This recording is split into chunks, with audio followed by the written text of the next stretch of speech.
And I'm going to do this so I can see better what you guys are doing. There we go. Now I can see all at once. And in this, doing every day is absolutely essential. If you don't do every day, you've got an automatic, let me see, I got to admit someone. I'll take care of that, Bob. Okay, great. Okay, good. Good. Then I won't need to worry about it. Thank you, Jacqueline. Okay, so let's start with a quick poll. Tell me something in your life that you have to do pretty much every day in order to be a success at it. Speak up. Get those fingers going onto the mute, unmute buttons. Lead generation. Lead generation. Rob, that's the golden answer today. Well done. What else do you do in your life that requires every day? Repetition, discipline. Discipline? Absolutely. What kinds of things do you engage in that require daily discipline? Time management, planning. Okay, management and planning. Very good, Vasu. That's good. Anybody out there a runner? I was going to say exercise. I just started a 30-day yoga challenge and I'm getting a little bit better each day. Excellent. Fantastic. That's a great example. You got to stay after it. What else requires daily activity in order to master it? Practicing scripts.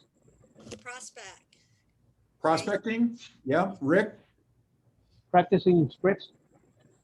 Practicing sprints. Okay. That's a great one. Any musicians out there? Anybody just raise your hand on the screen or whatever? Yeah. Yeah, some of you are musicians.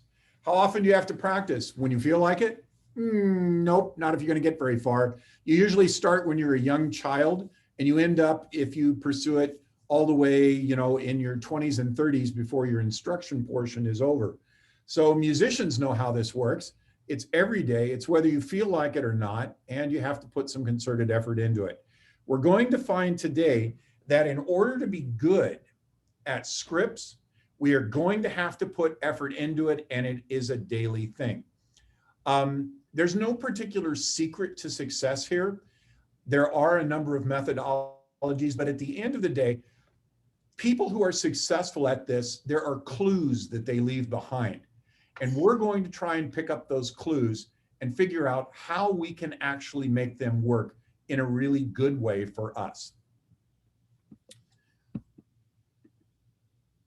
Next, what we'll focus on today, we're going to look at two parts, growing your business and running your business. They're two very separate things, and I'm sure that a lot of people have preferences as to which one they'll go to first because they enjoy that more. So growing your business includes things like lead generation for buyers and sellers, making seller listings, make buyer presentations and get listed, and then preview real estate. Those are all part of growing your business. It's outward focused, it's forward focused. It's like forward looking radar to be able to tell what the terrain looks like that's coming up in front of you. And then the other way is to run the business, which includes showing buyers houses, negotiating contracts, transaction management to closing. All of those require the step-by-step accomplishment. Once you've achieved the major goal by growing your business, then you have to actually get it to the finish line. And those are two very different ways to look. People tend to enjoy more than one than the other. People who like to grow the business are usually interested in the excitement, the forward-looking, the prospecting side. Most people who want to grow the business in decades and centuries past were people who explored new lands. They are people who went to the gold rush. They didn't just think about it, they went because they were interested in moving forward, and that was their main thrust. Running the business are the peoples whose brothers and sisters moved to California to mine for gold and pan it out of the American River. The brother and sister who wanted to run the business stayed at home, and they're a bookkeeper. You're going to have tendencies one way or the other. How many of you tend to find that it's easier to grow the business and you like those forward, challenging, push thing forward thing. How many of you like that better? Okay. How many of you prefer to do the book stuff? You like doing the transaction and the paperwork and all that good stuff. Okay. So the idea is whichever one you're naturally inclined to, we're going to try to get you to cross over and work on both sides. Not only what you're good at and you like to do, because the two we'll find out later go hand in hand. We also want you to be good at the part which you need that you're not as good at or maybe don't enjoy as much. So that's part of what we're going to be looking at here as we move forward through the materials. So the purpose of scripts. It's really important to understand why we use scripts. There are some of you, I guarantee you in this class, that absolutely kind of like it. It's not bad. It tells you what to say. There's other of you that go, oh gosh, I hope he doesn't make us memorize it during the lab in the class and recite it back to everybody because I have trouble memorizing it. And others are going to be, oh, I just looked at it. I got it. This is easy. This is fun. I don't have to think of what to say. So you'll find that you tend to fall into those classes for specific reasons. So here's what we're going to do today. Agenda-wise, we're going to look at the purpose of the scripts. We're going to figure out how to remove your limiting beliefs.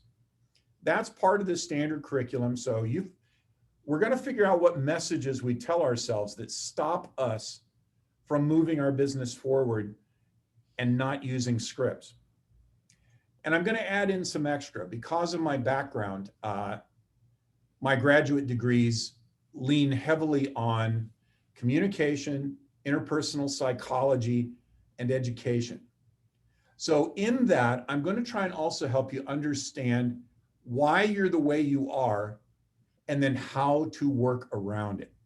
Because there are some specific things that drive why this is easy or difficult for you psychologically and as a human being. And I hope to get into that far enough that there'll be some aha moments that'll help you move forward. Okay, the other thing is going to be building habits. We have got to build the habits. We talked about musical instruments, about yoga, about running, about sprinting, about lead generation. It's all habitual. You have to build the habit. And the question comes is, what does it take to build a habit? That's an awesome question. And here's the more important one. Not what does it take just to build the habit, what does it take neglect-wise to break the habit? So you think you've got something good going. What happens when suddenly it falls apart? What are the activities or lack of activities that take your perfectly good habit and completely ruin it? And you find out it's been 3 or 4 weeks since you've done what you had wanted and set out to do to begin with. So we're going to try and take a little bit of a look at that as well. Okay, so the next one we're going to take a look at is the big picture. Scripts do some amazing things for you. In the last year that I've been using scripts, I have probably used 30 to 40 different scripts over more than 1,000 conversations. So I've done a lot of them. Most of mine involve recruiting instead of lead generating, but they're very similar in the way that they work. So we're going to specifically apply it to lead generation today. We're going to try and uncover what kind of motivations you're going to need to succeed at this. And there are quite a few of them. The motivations are what drives you forward. Purposeful language is something you need to be able to do. You have to be able to close transactions. These are things that absolutely need to be done. So you also need to be able to communicate your value. Why should someone use you? Now, if you've sold 500 homes in the last 3 years and you've got a record that shows up in the MLS, it shows up in your flyers, that shows how many listings have sold above the listing price and the value that you give your clients and the positive feedback you've gotten on social media. are all awesome. If you've sold 500, this is easy. The question is, what if you've sold none? Or what if you sold 2? How do you compete against somebody who's got 1,000 sales in their career and 38 years of business? That's something we're going to try and answer today.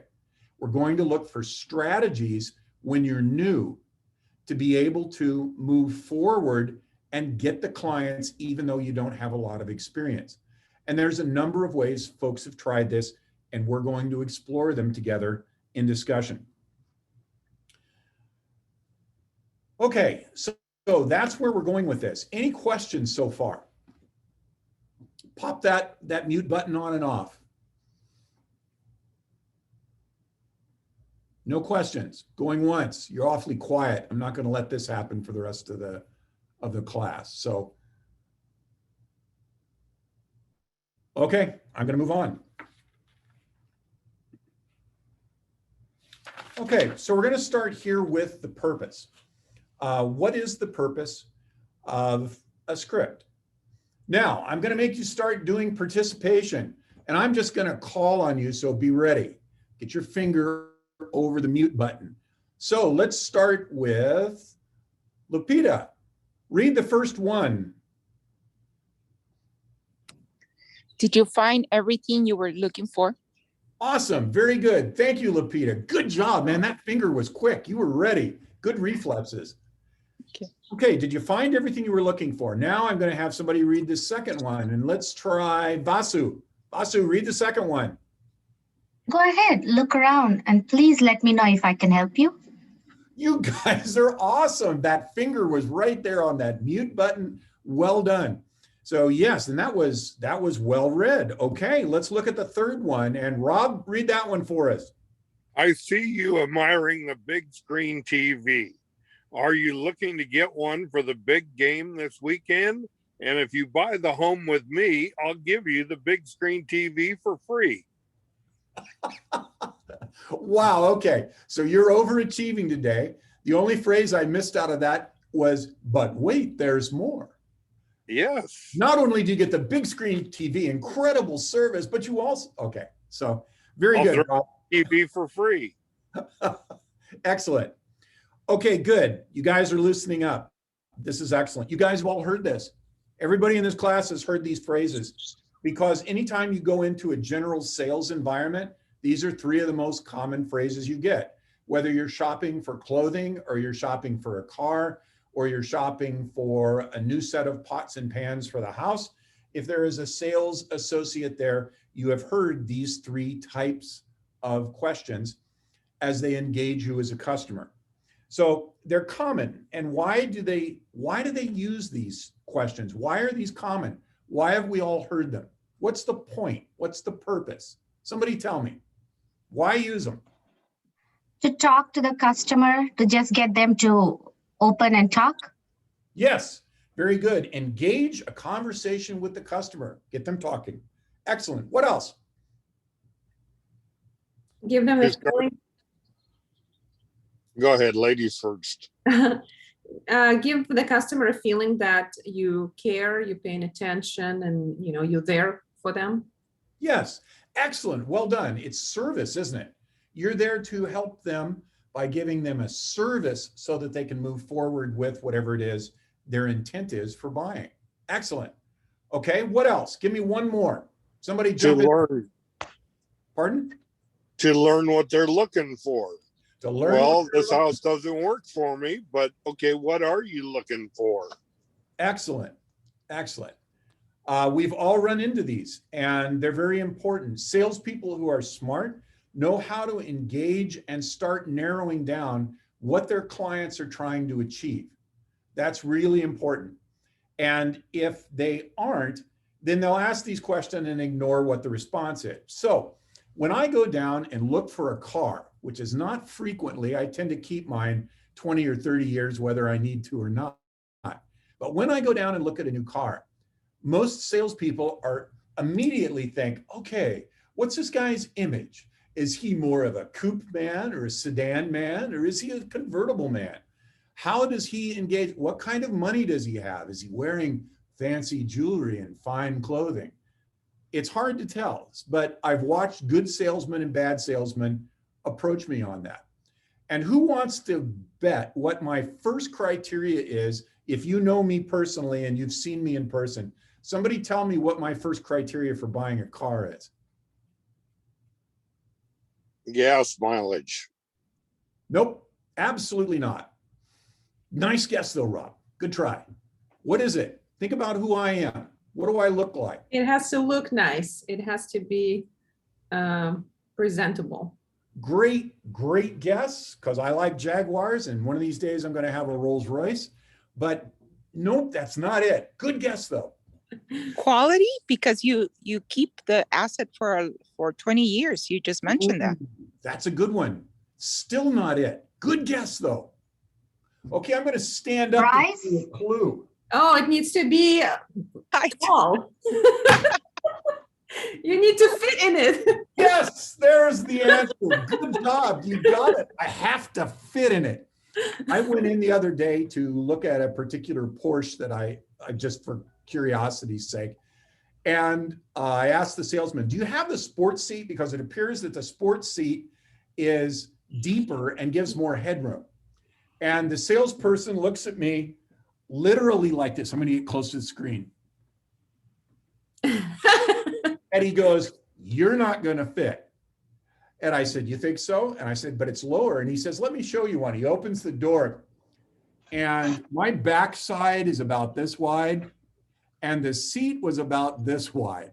He was right. I could have gotten one leg into the seat. The other leg would have been on the center console. So if you're a good salesman, you know when you start the engagement, how to move the conversation forward so that you find out what the person is really looking for and how you can meet their needs. That's really, really important. So these questions are good examples, how to get the job done.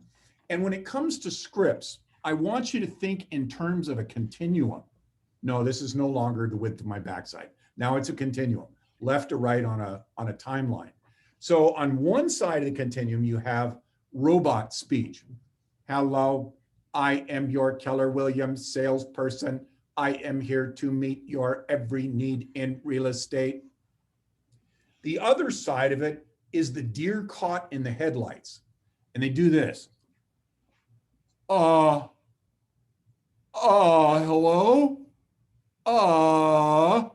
So everybody tends to lie between one of those two. Either it becomes so slick that you sound like you're a recorded message, or you're like the deer in the headlights that goes, car? And then just stands there and stares at the lights as they come at him. So we don't want you to do either of those extremes. We're going to find the happy place in the middle where you're able to communicate with those clients in a way that produces business. That's the point. Okay. Questions? No? Yes, one, Bob. So how, not all clients or customers or potential customers will have the same interest in engaging with a salesperson. So Yep. how do we kind of get to that initial engagement? Anytime you try to establish communication with anyone you don't know, you try to find common ground. That's the simple transmit, receive type of verbal communication exchanges. You try to find a common ground. So if I'm talking to someone, if I notice that they have small children, or they bear the marks of small children, which is their hair hasn't turned gray yet usually, but they have a long 1,000-yard stare out of their eyes. They look sleep deprived and they happen to have a bag that has wipies in it and you can see them. You can sometimes guess that they have children, and children are a great thing to talk about. That's a fun one for me. Or if they roll up, or you find out they lay their keys. I ran into this the other day. One of the persons I was trying to establish rapport laid the keys on the table because they didn't want them in their pocket. and I noticed that it was a mid-2000s Mercedes-Benz key. And we started talking about Mercedes-Benzes because I had bought my oldest son a Mercedes-Benz back in the day because I didn't want him dead. I wanted him in something that would survive any crash. So I bought him a used Mercedes. And it started a conversation and we went from there. So Vasu, the answer is try and quickly pick up some cues and find a common ground. It's harder the less like you are the person you are trying to establish the communication with. So if you're dealing cross-culturally, if you're dealing cross-generationally, if you're dealing cross-country, it's more difficult. But the goal is always the same. Establish that common ground and build on that to start your conversation and moving it toward the place you want to go. Vasu, does that make sense? Absolutely. Thank you. That gives a lot of pointers as well. No worries. Good. Any other questions before we roll on? Okay, off we go.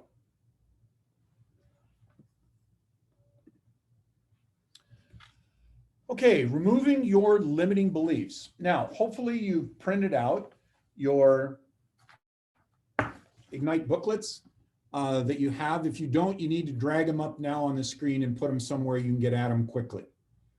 So get them up, get them working, and have them ready.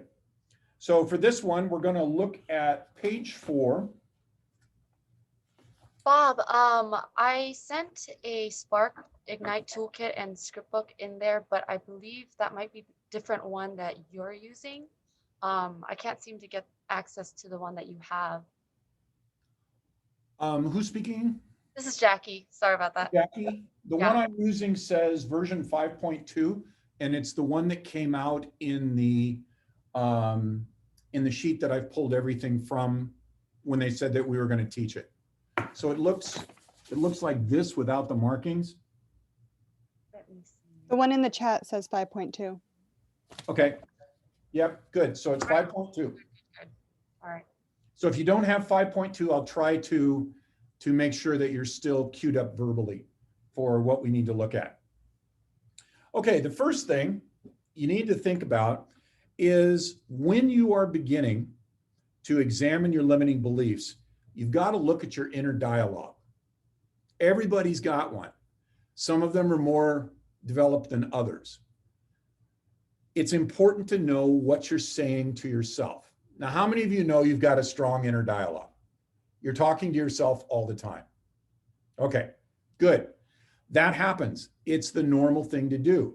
If you wake up at 2 o'clock in the morning and you find yourself playing over a difficult conversation during the day, if you're thinking about yourself and how you could have handled it better or worse, anytime you are getting ready for a social engagement and you're trying to figure out where that confidence meter is. Is my confidence meter way up here or is my confidence meter way down here? Depends a lot. And your inner thoughts and dialogue will have a huge impact on how you behave and how you communicate with the other person. So let me give you an example. Years ago, when I was still 20-something and my hair was all brown, I worked for an immediate supervisor who was a Scotsman. He was older, and he was the easiest guy I have ever run into to talk to. He talked with that heavy Scottish accent, you know, and it was easy to talk to him, and he would tell you what you're doing wrong, laddie. Awesome guy to work for. I could talk to him. I could tell him when I was having problems, this or that. So he and I had to go to a meeting about the particular work that we did, which was new business proposals, with the person who was the head of the corporation. The guy's name was Dan Tellep, and he was president of Lockheed Corp, which is a huge company. So he and I had to go in there and talk to him. And you know what I was saying in the back of my mind as I was going in there? Oh my gosh, how am I going to talk to this guy? He runs a company of tens of billions of dollars. He is so smooth, nobody has ever heard him cuss.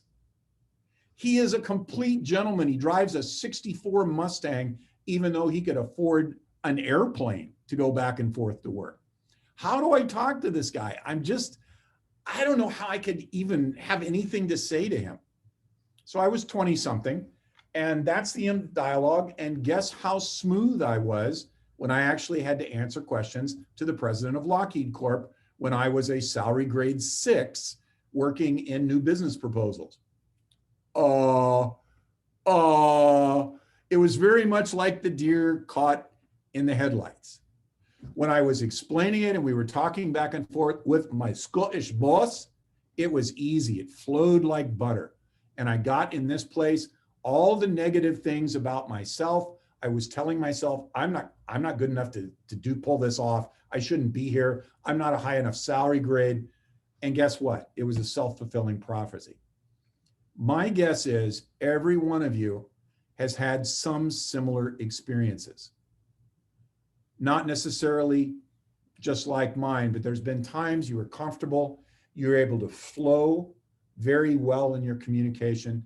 And there's times because of what you were telling yourself about yourself that stopped the communication and it caused it to clip and catch so that it didn't run smoothly.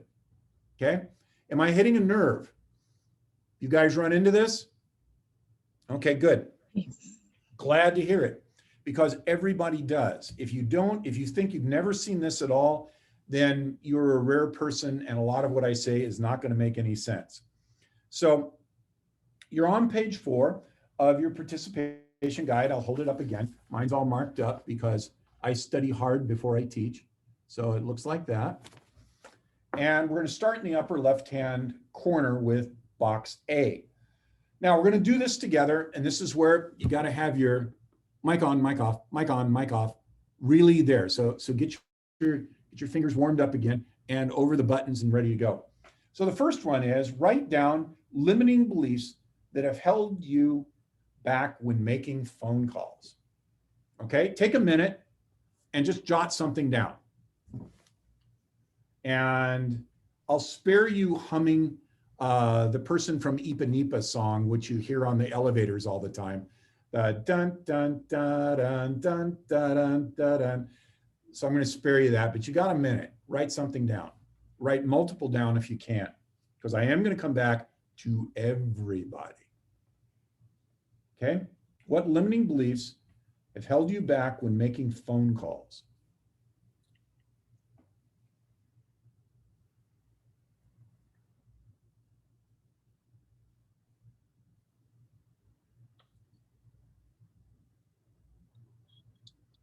And here we go. I'm going to take you in the order that you're on my screen. So Grace, what limiting beliefs have held you back on the phone? My limiting belief, can you hear me? Yes, just barely, but we can hear you. Okay. It doesn't work. No one at home. Waste my time.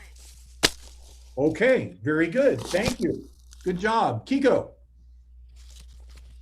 I make assumptions about whether or not this person is already gonna like my pitch or not. Okay, very good. Thank you. Nick. That people are gonna just yell at you and hang up. Yell at you and hang up. That's no fun. Thank you. Anna. Whoop, you're on mute, Anna. I'm judging from the, how I react when I get those phone calls and I don't enjoy them. And I'm always thinking, who's going to hire a stranger who just calls and stalks them, so. Yeah. I usually politely tell them, I'm not planning to sell a house, so don't call me anymore. So I'm assuming that everybody else will respond the same way. Okay, very good. Thank you. Good one. Next up. Melissa. I have quite a few here, but I'm just going to start with the easiest one at the top. I'm bothering them. Oh, I like that one.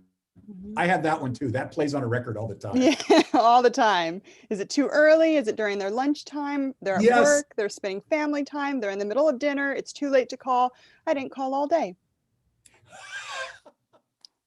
Oh my gosh, you think just like me. Good job. Mhm. We'll get over that one.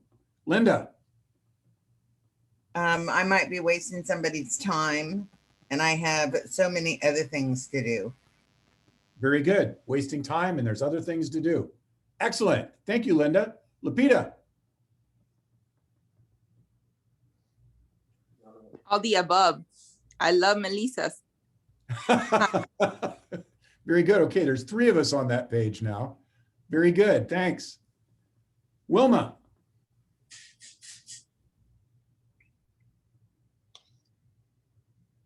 One, 2, 3. Moving on. Vasu. They will assume I'm not successful in my previous career and they will transfer over that same assumption to my new real estate career. Ah, very good. Nice one. Okay, thanks, Vasu. And next, Rick Medina.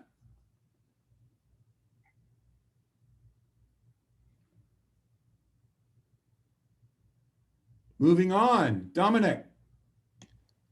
I guess bothering people mostly, but also maybe a little bit of fear of not being a good listener. Okay, excellent. Thanks, Dominic. Those are good ones. Rob. I want to make a fool out of myself. I'm not going to sound good. I'm going to bother them. I'm going to sound stupid. Excellent. Those are good ones. Thank you, Rob. Georgia Lynn. Am I good enough? Okay. That's a good one. Thank you. Karen. So what I'm thinking is pretty similar to Melissa, like maybe the person is too busy and they don't want to talk right now, or even though they want to talk, how could I drive the conversation if they're very negative to what I ask? Very good. Thank you, Karen. Francisco.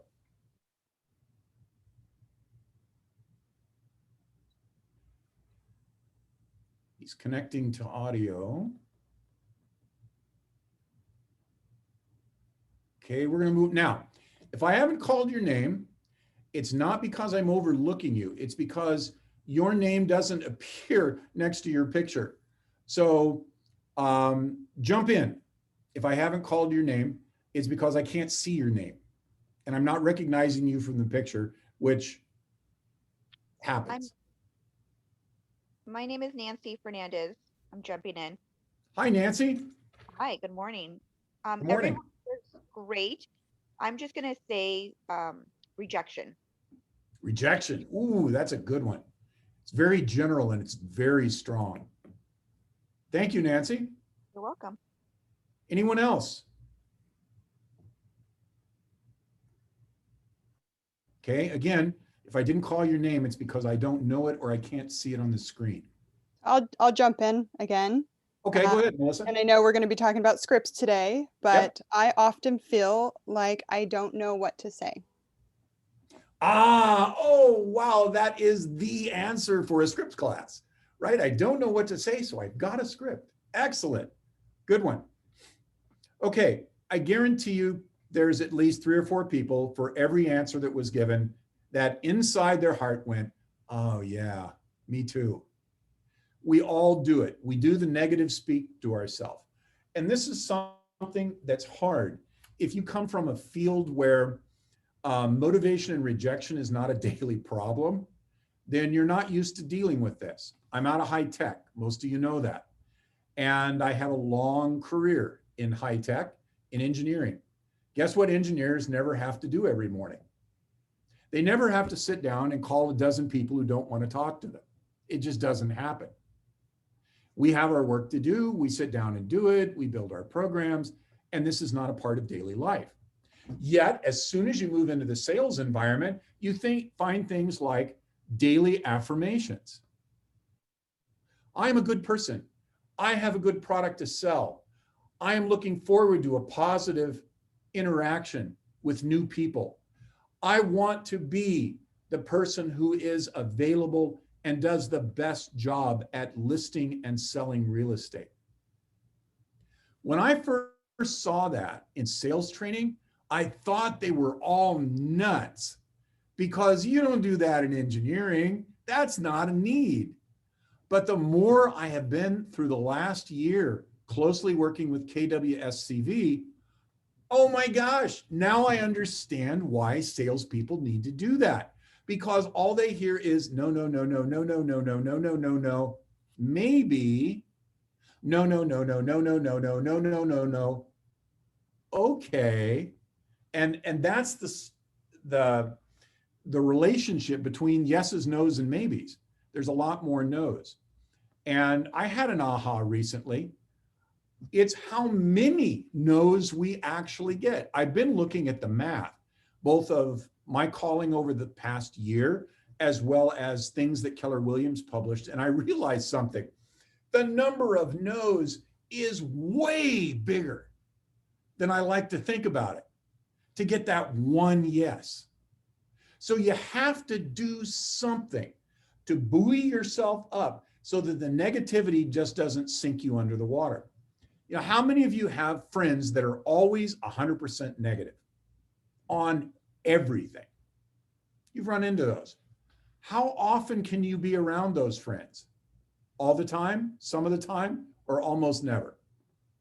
My guess is the answer is not always, because negativity drags us under the waves, like gravity pulls you under if you're trying to swim. So we're going to have to get effective ways, and that's part of what today is about, to overcome those negative thoughts and be able to move forward. So that's the first one. We know we've all got them. We know there are phone calls. The next one, B, the upper right-hand corner, for each limiting belief listed in A, record a way that you have or plan to remove the limiting belief. So how do you get over something that limits you? That is a tough one. And I'm going to give you some psychology on this beyond what's in the course material. Thing number one is you have to make a cognitive effort and change the way you think and speak to yourself. That's one. It's a cognitive effort. You have to think it and start saying it to yourself. The second thing that falls right in there with it is you have to get at the root of the emotion. Humans are not rational creatures. If you think they are, you are in for a horrible surprise. If you've watched politics in the last 6 years and you still think humans are rational, you and I should talk offline. It's just not a rational subject. Humans are highly emotional. We are highly instinctive, and it's like a giant cake that evolved through the millennia to be that way as human beings. And then we put frosting on the top of the cake that's only this thick, called rationality. So if you want to change something, it can't just be your brain. It's not just cognitive. It has to go to the emotional level or you'll never fix it. So, some quick ideas about how to do that. Emotions come and go. Emotions are generally built by continuing to hammer them with facts. Even though we're not rational, facts are the hammer that bang out the emotions into what we want them to be. So I want you to kind of think about that, how you're going to talk to yourself with that inner voice and do it long enough that your emotions start coming around slowly to the same concept. Now I pretty much think every single negative thing that's been listed in box A, I've been through. And I trace it back to when I was 12 years old. My sister had me teaching this after school class with little kids. And on Thursday nights before this class occurred on Friday, I had to call all the parents as an 11, 12, 13-year-old kid. This went on for years and years and years. I hated it. I hated it so much, I've become phonophobic. I actually reject the phone. When I'm not in a position where I have to interact with people like I do in this position, I just don't answer the phone. I won't talk to people I don't want to talk to. It just is the way I've lived most of my life because I'm phonophobic. If I can get in front of them and talk to them face to face, no problem. But the phone is a phobia. So how do I deal with that? Well, I've got to go all the way back to why I felt that way to begin with. Then I have to start telling myself, even though I don't have a lot in common and I feel weird about calling these people, there is something of value at stake. My heart needs to understand there was something at value that I was trying to promote. And I bring that up from being a 14-year-old kid to a 64-year-old human. And now I still have to do it. I have something of value. I am trying to help someone do something. And if they're having a bad day and they say nasty things to me and they hang up or they yell and scream or whatever, that's on them. I still have a value to bring and my emotions have to come into line with that. So that's just an example.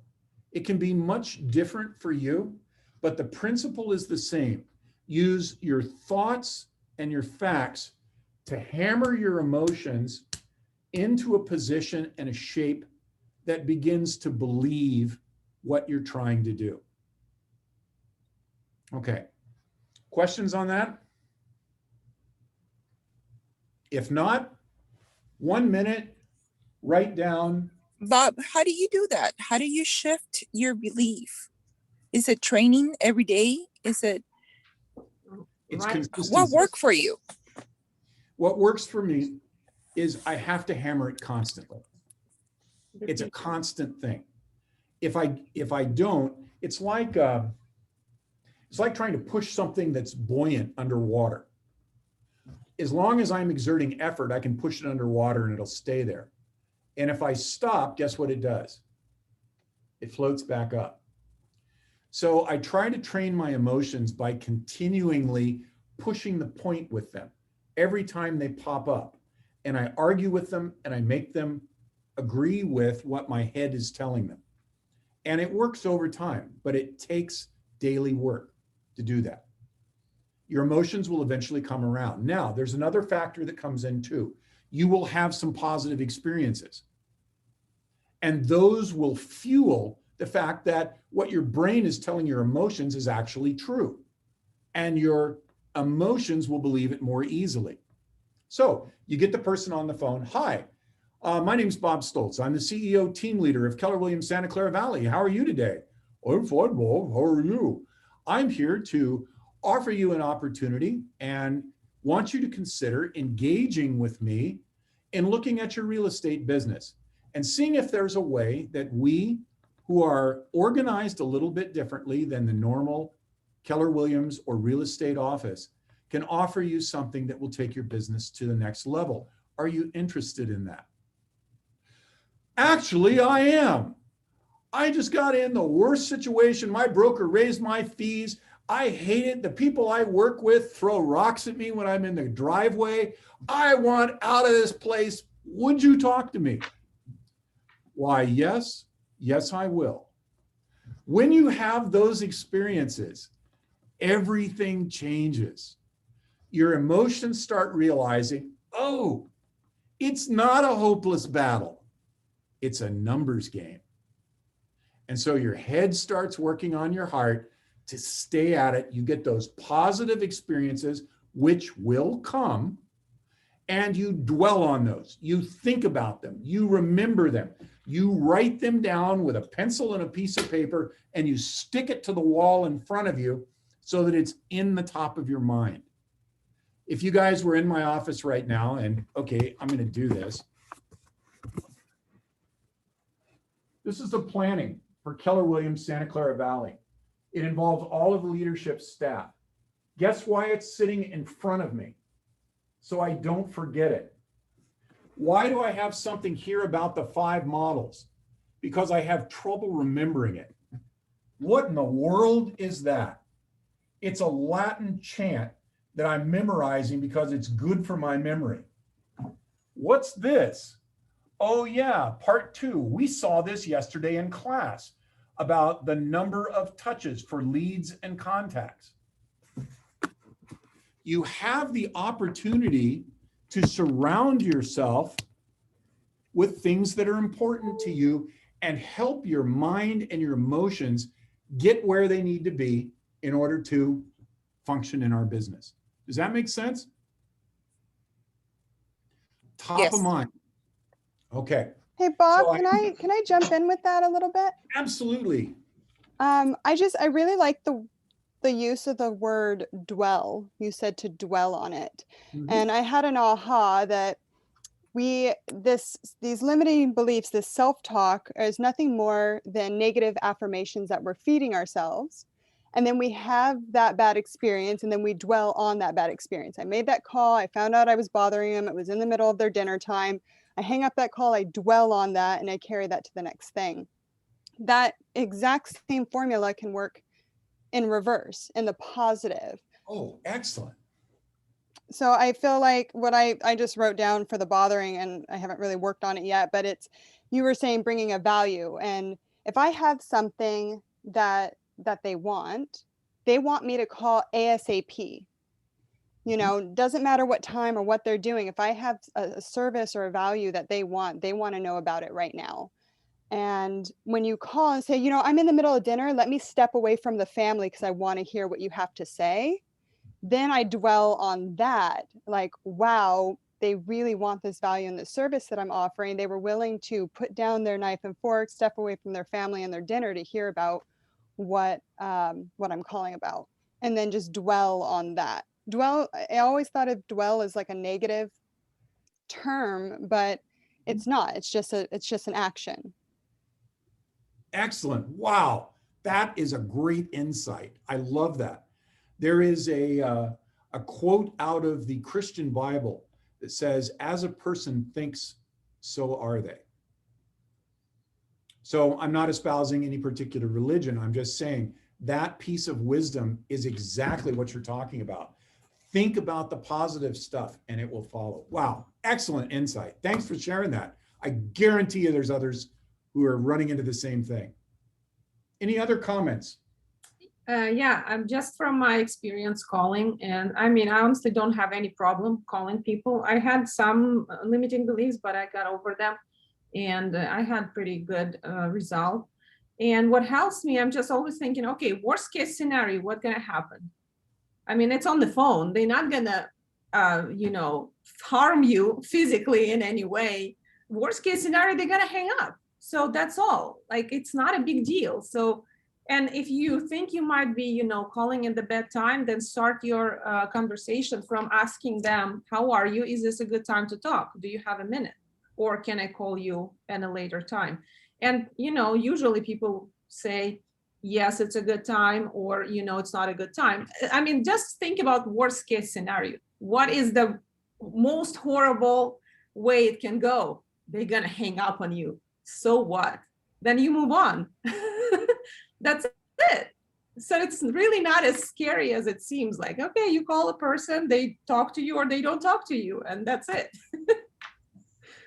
Very good. That's a great cognitive way to look at it that helps us change the way we feel about it. Excellent. Thank you for sharing that. Thank you, Anna. Just Bob, one question, please.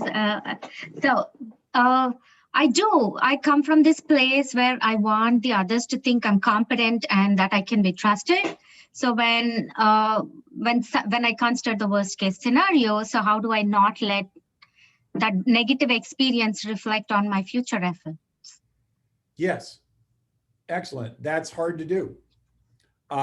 You have to ignore the part you don't want to do, and you have to pay attention and dwell on the part that you do. So it's literally, you just have to take your emotions by the back of the neck and drag them where you need to take them. It's literally what has to be done. And you can do it. You bring value. You're talking to them and nobody else is right now, right? You had the initiative to pick up the phone. That's something. That's more than the other 3,964 agents in the 20 square mile area around our office have done today, right now. So there's a value. I don't know, Vaso, did that hit the answer or am I missing the question? Yes, so let me just rephrase what I understood. So reframe my own value proposition to whoever I'm talking to. Is that how it is? What value I bring to them instead of? Yes, certainly it's okay. It's a pick list. If you know what a pick list is, it means it's like a menu. You've got, here's all the value that you bring. And you should list this stuff out as an agent.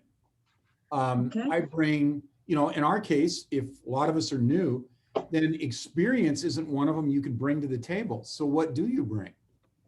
You bring energy, you bring focus, you're not distracted like agents that are processing 50 transactions at the same time. And I ran into this. I actually tried to talk myself out of my first client. It was my youngest son's, one of his two best friends. And I've known the guy since he was a teenager, and he's 30 now, and he wants to buy a fourplex. And he and his wife came over to the house and, Bob, we want you to be our agent. Are you sure? I can give you a good reference to a good agent. No, we want you to do it. We've known you all these years. We know you'll do a good job and you're honest. His big thing was he knew I wasn't ever going to try and pull something on him. So I tried multiple times to get him to say I could give him to somebody else. He wouldn't do it. And so I thought, okay, well, how am I going to? Okay, so I told him this, and this might be useful if you're starting out. Okay. You know, Victor, I don't have any experience selling a house. I tell you right up front, this will be my first transaction.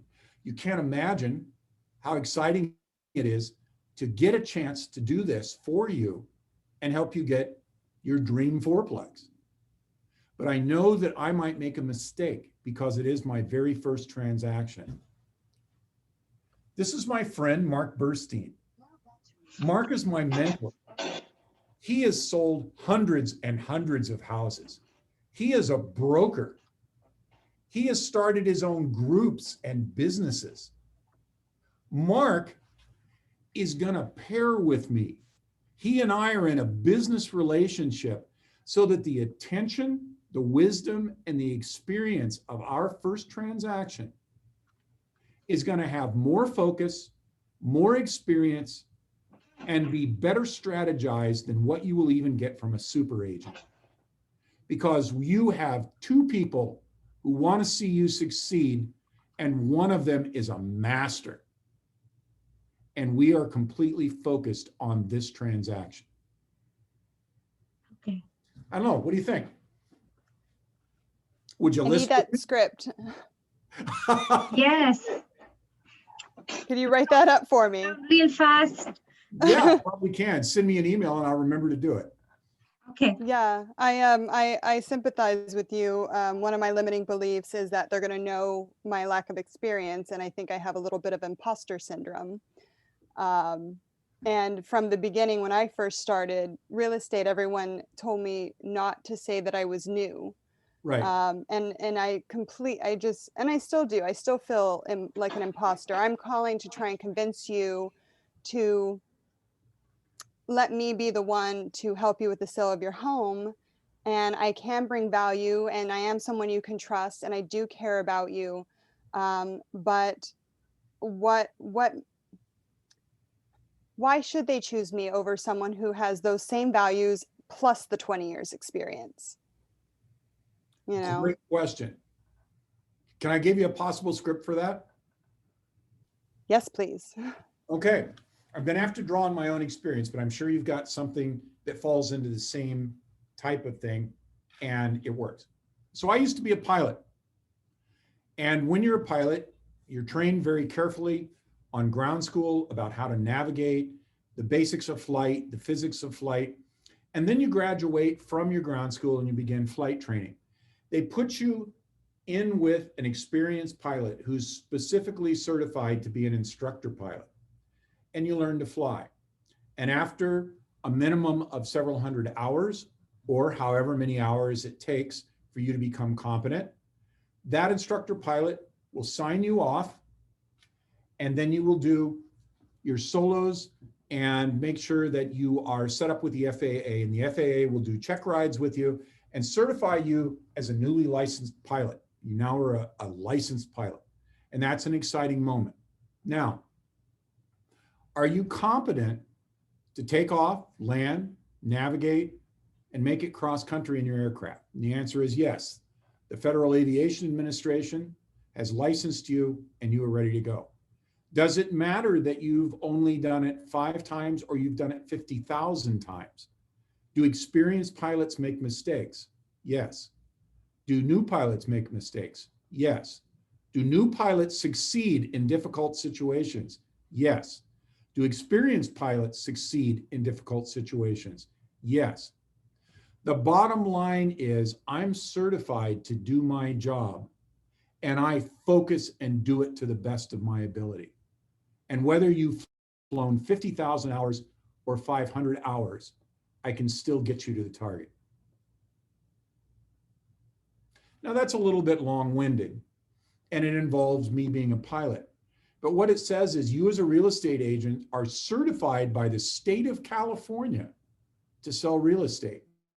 You have a right to do what you're doing.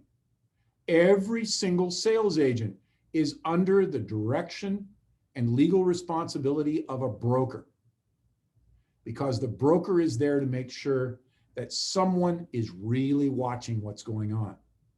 So as a new person, all it means is that you're new. It doesn't mean that you can't fly and do an amazing job and make great decisions. It just means that you're new, and that's it. Thank you. That, what do you think? That affected me. Okay, good. And you can apply this to any skill that you've got, that you had to develop and get some sort of a certification for. You know, think about doctors, how they go through this, right? Doctor has to go through all their medical training, especially surgeons that are trained one-on-one very frequently, and all the things they have to go to. And now they are in their residency, and they pass their residency and they go into practice. And now as a newly licensed surgeon, they've got a lot of practice like we did. We do classes like this. We do state of California exams. We do continuing education. But the first time you take that scalpel and you make a move, it doesn't matter if you've done that 5 times or 1,000,000 times. You have to have the skill to move the scalpel. And that's where we are as real estate agents. We've been through all of our training. We have mentorship. We have associations with brokers who are experienced and the resources of other agents. So when we pull that scalpel, it's the same as if somebody who's done it 50,000 times pulls the scalpel. Make sense? Bob, I'm going to borrow those lines for my script. No worries. And any of these that you can't remember after the fact, please let me know in an email, and I will try to write something out for you and send it to you. Okay? Thank you very much, Bob. No problem, Vasu. Any other comments about ways to get over your limiting beliefs? I liked what Anna just put in the chat, that some new surgeons are way better than experienced ones. And I can see how that could also relate to real estate. A new agent is going to be very driven, very on top of everything, double and triple checking everything to make sure that they're doing everything to the best of their ability, especially because of that like underlining fear, you know, kind of maybe even over analyzing. Someone who's done it for 20 years might be systematic and kind of let things go like a conveyor belt, and every once in a while something might slip by them. Yes. Excellent thought. And that's something we can say. We have focus. If this is your first transaction, your second transaction, and you don't have 5 or 10 running at the same time, you can focus. And I'm around a lot of people and know people for long periods of time who are great agents. And I can tell you, even before, long before I got into real estate, they make mistakes because they're busy. So having someone who focused is really important. I tell people when I bought a house last summer in Fort Worth, Texas, for my son who's in school down there. And I was looking for an agent in Keller Williams. Do you think I took the best agent in the Dallas Fort Worth area? Nope. Guess how far down the list I went? Pretty far. When did you draw the line? I drew the line at somebody that was growing their business and they were hungry. It's not because I wanted to, cut down or get a discount deal on them. I did it because I wanted them to focus their attention. So focus is a great script to use when you talk about being new and not having a lot of transactions. Focus is huge. Okay. Okay, overcoming your beliefs that are limiting you. Spend about a minute jotting down. This is part 2, bottom right-hand square. We're going to kind of skip through here a little bit because we've hit the others in the discussion. And draft out a short set of steps that you could take to overcome a limiting belief, part A. And if you're having trouble coming up with that, then I'm going to ask you to share with us what that limiting belief is, and let's brainstorm it together, because chances are the answer is in the room. Okay, so just take a minute.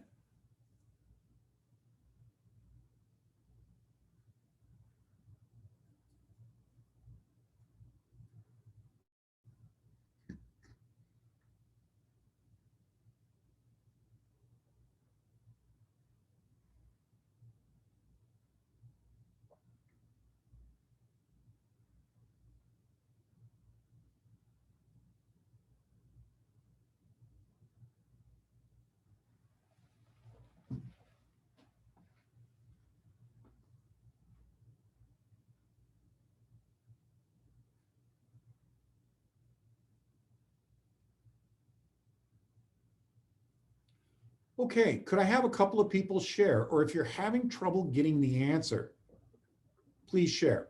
Let's try and work them together. Just jump in. That finger going on the mute button. I'll share mine. Great, thanks, Linda. Nancy. Nancy, I'm sorry. That's okay. So my limited belief is failure. I'm afraid of failure before I even get started. And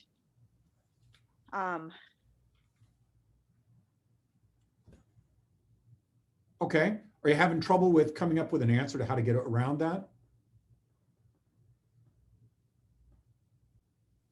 It's difficult. Okay, let me jump in. I want the others to jump in as well. So I'm going to jump back at flying again for just a moment, but it also applies to driving an automobile or a motorcycle. There is a phenomenon called target fixation. So let's say you start into a turn on Highway 17 going to Santa Cruz. And all of a sudden you notice that somebody has spilled some liquid, a lot of it, right in the middle of the turn ahead of you. And you start worrying about, if that's slick and I'm going a little too fast, I'm going to slide into the wall. And so as you're thinking about this, starting into the turn, you start looking at the wall. And guess what you'll do? Drive straight into it. If you see a tree at the end of the runway during the takeoff roll, you start your takeoff a little bit too far down the runway. Now you're worried if you can clear the obstacle once you lift off. You rotate and you start staring at the tree. Guess what you're going to do? Hit the tree. So target fixation is an important principle, and to overcome it, failure is one of those. Fixate on failure and it becomes very hard to succeed. I won't say that you never succeed, but it becomes very difficult and you have a greater chance of failure. So how do you overcome that as a limiting belief? Well, start keeping track of things you succeed at and be as specific as you need to be on even the smallest matter.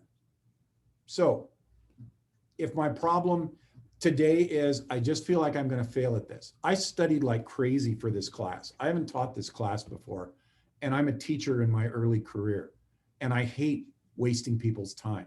It's one of my fears. So what could I think this morning when I got up and got ready to come to work? Can I lead this class properly? Well, I got my pocket square to match my tie. It's not much of a success, but it's a success. I did manage to paste down my cowlick on this side that keeps poofing up. That's a success. I managed to get the Jaguar out of the garage today without bumping into anything. That's a success. Now, in the back of my mind, I'm still thinking, gosh, I hope I don't fail leading this class. But I keep telling myself about the things, even small, that I'm doing that are succeeding. So what does my brain dwell on? It's dwelling on the successes. It's not dwelling on the, oh my God, I'm going to fail. When you're a pilot in a bad situation, and I've been in some, where you hit turbulence that can tear the wings off, etc., and you start thinking about, I'm going to crash, I'm going to crash, I'm going to crash, you're going to crash.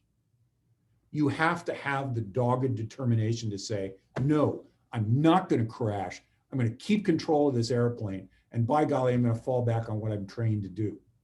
So I would say, Nancy, fear of failure is something everybody in this room deals with. Every human being deals with this. And the thing to do is look at your successes, no matter how small, and start repeating them to yourself to keep your mind focused on what you're succeeding at. I don't know, does that help? Others? Do you have other answers in the room? I'm sure there's more. I'd like to jump in on that. Please go. First of all, I do really love the dwell on the things that you've been successful at. I have a list on my wall next to my bed of things that I want to accomplish each day. And I have yet to get a 6 out of 6. But every day at the end of the night, I am so excited for the 4 that I did, or the 3, or sometimes I have a really rough day and I just got 1. But I dwell on the fact that I got that 1, not the 5 that I didn't. So that's the first thing. The second thing is, and I'm working on this for myself, is making friends with failure. Realizing that failure is part of success or a stepping stone to success. When I was 15, I had a driver's permit, and I was terrified to drive, and I ran over a fire hydrant, and it was horrible. And I crawled under a rock for a few months thinking I'm never going to drive. I better get really good at using a bus. But once I got over that and kind of thought about what I had been through and had the support of my family and my dad teaching me, I became what I consider to be a very, very good driver. And I believe that experience, that epic failure, was part of me becoming an excellent driver as a young adult. Excellent. Awesome, Melissa. I love that story, Melissa. Thank you for that. So Bob, I just wanted to add, sorry, whoever it was. So here is my understanding of it. So what you're suggesting and what Melissa, based on what Melissa has shared, it is to redefine successes, however small they may be. It need not be that the phone call is that they engaged with me, but that I was able to make and start a conversation. So I will call that a success. Would that be something like it? Okay, thank you. Yes. And actually, to build on all of that, failure is not really failure. It's an opportunity to learn and grow and bring on new information. You think that you failed, but you really haven't. And you just have to decide, where the failure was, if it was a failure, and you learn from that opportunity and you try something new. Excellent. There's a story of a man who worked, and the story, I'm going to probably completely butcher it, but the basics is there was a very expensive company. A man that was working for this company made a mistake that cost the company $1 million. And, you know, he goes into the big boss's office afterwards, basically ready to be fired. And, you know, he says, you know, should I start packing my things? And he said, why would I fire you? I just paid $1 million to educate you on this one specific thing. And now you're my top guy in that area because I know that you have learned and experienced what could happen with this failure. And so I don't remember, it was in a book, maybe Think and Grow Rich, but yeah, Gary always says fail forward. Yep. Excellent. How'd you guys learn to walk? May not remember it, but I bet there's people around you who do. You fall down a lot learning to walk. Life's just kind of like that. Excellent. Thanks, you guys. Everybody. This is awesome. Good. I'm glad it's helpful. It's not helpful. I failed at this and I hate failing. I don't want to be a failure. Okay, so good. We're moving forward. Let's move on to back to the main text. And let's go to this page, which is we're going to start looking at the benefits of using a script, and we're going to get some practice using the scripts. Am I on the right page? Yep, that's right. Okay, so oddly, I can't see the, give me just a second. I've got to, okay, good. I need to make sure. Voila. Okay, the benefits.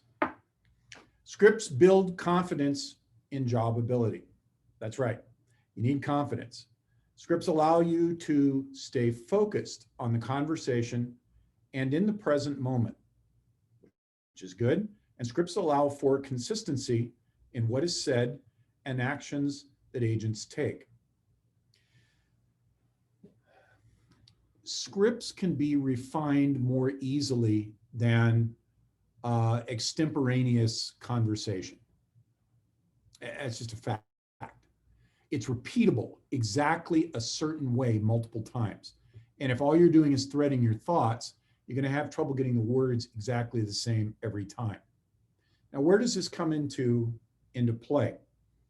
Because your words and your messages and the way you phrase things has a emotional and an intellectual impact on the person you're speaking with.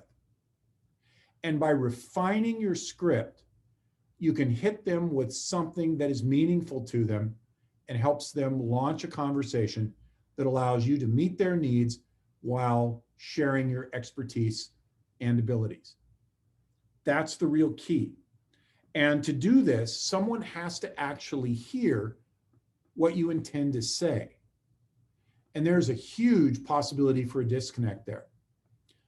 In this, we call it noise. Out of engineering, there's TX and RX, transmit and receive, and then the cleanness of the communication media in between. Is there static or is it a very clean media? And this is something that you have to take into effect. It's not just what you say, it's the impact and feeding back the impact into your script and refining the script so that it has the impact you intend.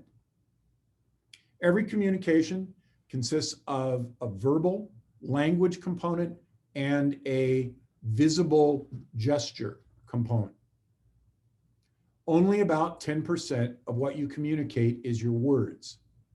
The rest is your inflection, your body language, your setting, your state of energy, excited, bored, scared, angry. Those all come across. And it's important to realize how intuitive people are when you talk to them. Now you think, okay, they're not seeing me. All they hear is my voice. How are they going to know how I'm feeling? That's a really complicated answer, but I'm gonna tell you from what I've studied in graduate school, it's there. You don't think it there. You may not understand how it's there, but it's there.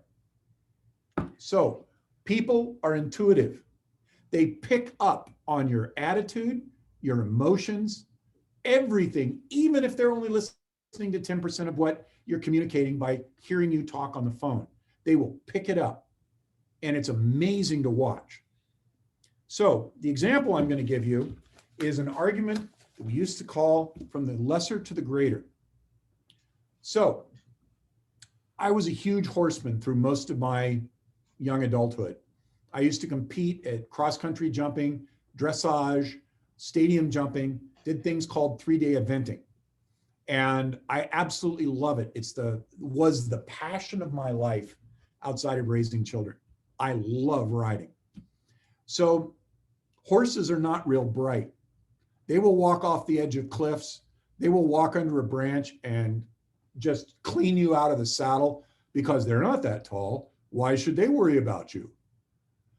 Horses are not as smart as a dog, but boy, are they intuitive. When someone swings into the saddle, they can tell from the moment you're on board whether you're experienced or inexperienced, whether you're happy, angry, scared. They pick that up, and it's in this period of time. Did you hear that? It's almost immediate. Human beings are much more intuitive than horses, and they will pick it up even faster. So when you swing into the saddle of a phone call, you need to be ready by having your emotional state and your intellectual state where it needs to be, because if you're not, they're going to pick it up. I'll tell you straight up, it happens every time. So it's always best when you're doing your calls to give yourself a couple of minutes and focus on how you are. I want to be in the right mindset. Okay, I'm going to be positive. I have value to add. I'm going to communicate things that are useful. I'm going to be friendly. I am feeling happy. I'm feeling good about myself. And now I pick up the phone and I call.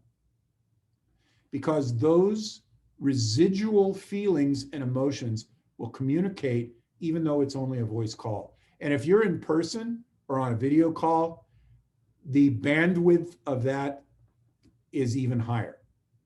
So be ready because the communication that we're doing in scripts is designed to deliver the intended message. And during the conversation, you'll get feedback and you'll see that some phrase you're using or the order that you've put the things in is not right. It's not getting what you want. And you'll tweak it. You'll move a phrase from the middle of the script to the front of the script. For instance, starting a script with, "Good afternoon, Bill. I'm calling from Keller Williams, Santa Clara Valley. I really don't want to waste your time. I've got a few things to say, and I think you might find them of value." What was the first message you said in that? I don't want to waste your time. So there's a fear. They're going to pick up. There's a fear that I'm afraid I'm going to waste their time. And guess what they react to? Don't waste my time. I don't want my time wasted. If you begin the same transaction with, "Hi, Bill, my name's Bob Stolz. I'm from Keller Williams, Santa Clara Valley. We're a different kind of real estate office, and I'd like to share with you briefly the value that we have and why and how we're different. Do you have a few minutes that we can talk now, or is there a time we could talk when it is convenient?" Much more positive, isn't it? The phrase "waste my time" didn't enter into the conversation. I've developed scripts so that I move and remove pieces and add others in until what they feed back to me in the conversation indicates that they have received what I intended. Does that make sense? So you're matching your TX to your RX, your transmit and your receive, and you're feeding it back and forth so that you figure out whether or not you're actually sending what you intend to send. Okay, this builds confidence it builds good experiences over time, because as you refine the script, you will find that the responses are more and more positive more frequently, which is more positive feedback to you're doing a good job. Good job, keep it up. That's what you want flowing, and that's why we refine the script. Okay, so how to use the scripts. You can turn to page 5 of your student guide. And normally we would do a video right now. I don't want to mess with all the video things. I would rather mastermind this together. So what are the benefits of asking questions versus telling something in a conversation? What are some of the things that you do in a conversation to show the other party that you are truly listening? And how does tone of voice and body language affect your conversation? So I'm going to give you the benefit of 2 master's degrees and 40 some odd years experience professionally communicating. And here's what I'm going to start with. Ask questions versus telling. There was a guy named Socrates, and no, I'm not going to go deep into history, but how many of you heard of some philosopher guy back when you were in high school named Socrates? Okay, he's known for this hemlock thing, but that's not the part I want to remember. What I'd like you to think about on Socrates, Socrates, as a matter of argument, developed winning arguments by asking questions. It became known as the Socratic method. This is what happens when your instructors have classical educations. You end up with these weird facts. So the art of the question is the art of winning a conversation or a conflict without getting into an argument. We all need that. You don't want somebody like a Star Wars, or I should say a Star Trek movie, saying, shields up, incoming photon torpedoes. You don't want that, and all of a sudden the shields go up and now you can't communicate with someone. So the first thing I want to let you know is that when you ask questions, if you ask them well, it's better than making statements, because it keeps you out of conflict. Okay? Really important. So write that down. Second part, how do you show people that you are listening? Okay, there is something called reflective listening. Reflective listening feeds back what a person said in a short summary that contains content and emotion. Really important. So this one is, it's an old technique. If you do it poorly, you'll sound a little canned. If you do it well, you'll get an automatic response. So somebody tell me something that you're emotionally charged about in 3 to 5 sentences. Anybody on any subject. I love to dance. Bob, I take it that you really do like to get out and move your body in a rhythmic way. Absolutely, with the best music available. Music's important to you. Very much. I be doing it, socializing pre-COVID, having a good time. Rob, you're a friendly guy and you like social interactions. That's neat. Absolutely. Okay, Rob, did I hear what you were saying? I've got to have a house with a big patio in the back so we can throw parties. And I know where there's one for sale. I bet you'd like to have one too. Oh, absolutely. You want to show it to me? I'm always looking for a good realtor. Excellent. So, Rob, did you feel like that I heard what you said? Absolutely. Because you countered back with you mirrored and matched and kept it going. There you go. So it's feeding back the content. Rob likes to dance. I do too, but nobody else likes to watch. It's like watching a 3-legged rhino trying to move rhythmically to a drum beat. So we know that Rob fed back, he likes to dance, and that it's important, makes him happy, makes him social. Okay, anybody else want to try it? Give me something, 3 to 5 sentences that you're emotionally charged on.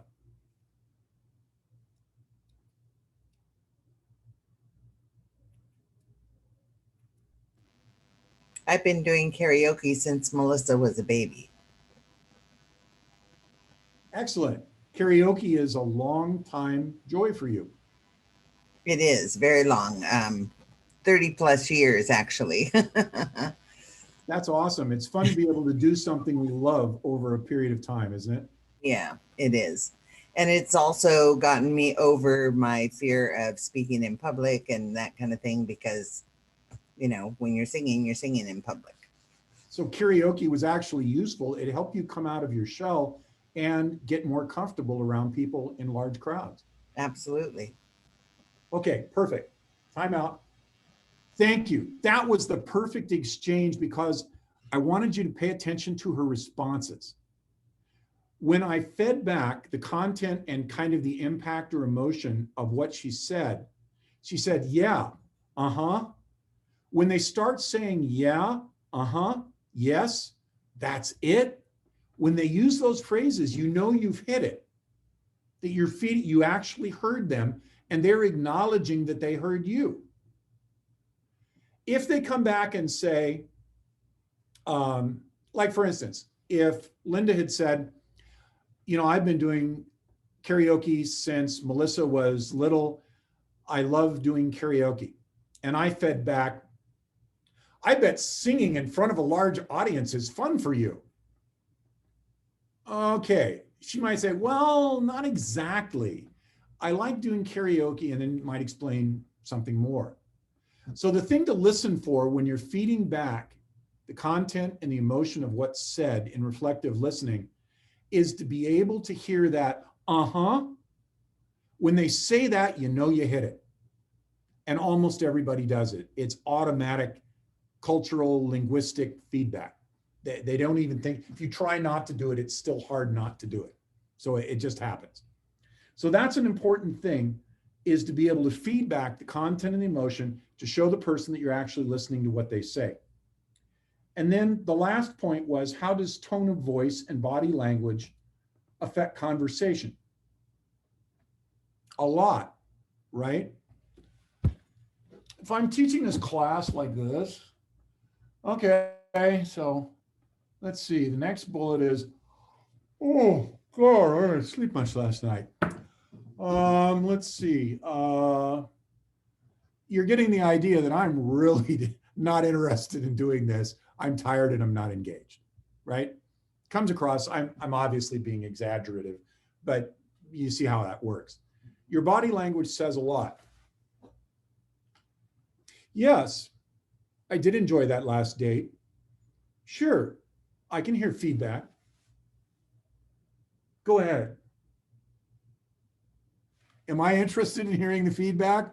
I'm completely blocked off. I mean, that shields up, right? So when you watch people, you'll pick up on their language. If they push back and fold their arms and legs, you're going to have to figure out how to take a different tack because they're starting to reject what you're saying. If they lean in, if they increase eye contact, they're paying attention, you've got a connection, right? There's a million, what are the things? Okay, it's dopey. You're going to find some dopey things out about me. I think it's hilarious on YouTube to watch dating videos. Not because I'm interested in being a better dater or dating at all. I just think they're hilarious to watch. It's funnier than most stand-up routines because the things people do and say just make me laugh all over. So in those, missing in a communication is something that has to be avoided. So body language, how they say it, the way they're facing you, or they're looking. How many of you ever heard, it's an older expression, but says, you know, they just looked sideways at me.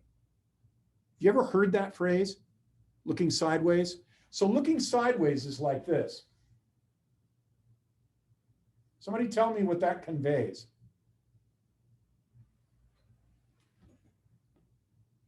detachment, not connecting, potential anger. If someone gives you a sideways glance, it means there's something wrong because they won't turn and face you directly. The first thing that comes to my mind is really. Yeah, that's a good one. Like, are you sure about that? Yeah, those all make sense. Okay, so in our scripts, we want to make sure that we are engaging the conversation and we're getting feedback that that conversation is working. Okay, so let's switch on now.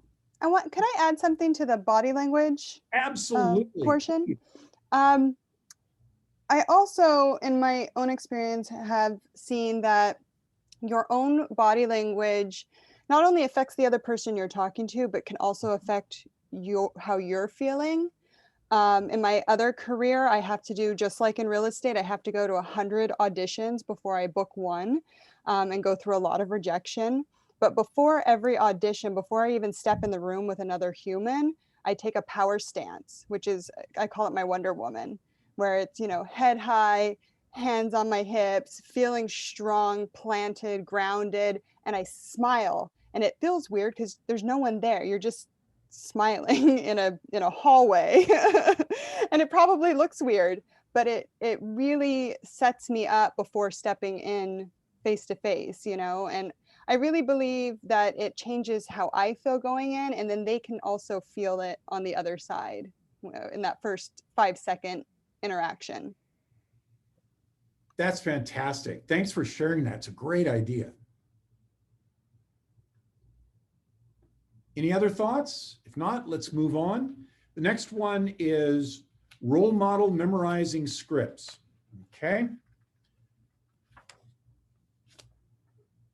Now, this is the part where you're going to get a bonus because of my background in formal education. So I want to give you a bonus about how you learn scripts and what makes it hard or difficult and how can you overcome it.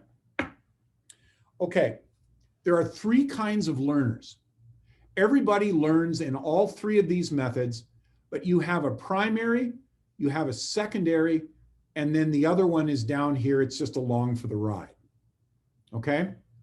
The 3 types, write this down, are auditory learners, visual learners, and kinesthetic learners. Kinesthetic, 4 syllables. So that tells you that when you're learning, you have one major mode. You either remember best what you hear, or you remember best what you see, or you remember best what you touch. That's what kinesthetic is. Just as an introduction to this, I will tell you that my oldest son is a visual learner. Let me give you a quick test for yourself to know if you're a visual learner. Are you a great speller in English? If you can spell really well, and you were always a great speller all through school in English, then you are probably a visual learner. The reason I keep emphasizing English is not because it's the most important language or anything. It's just English is a non-phonetic language.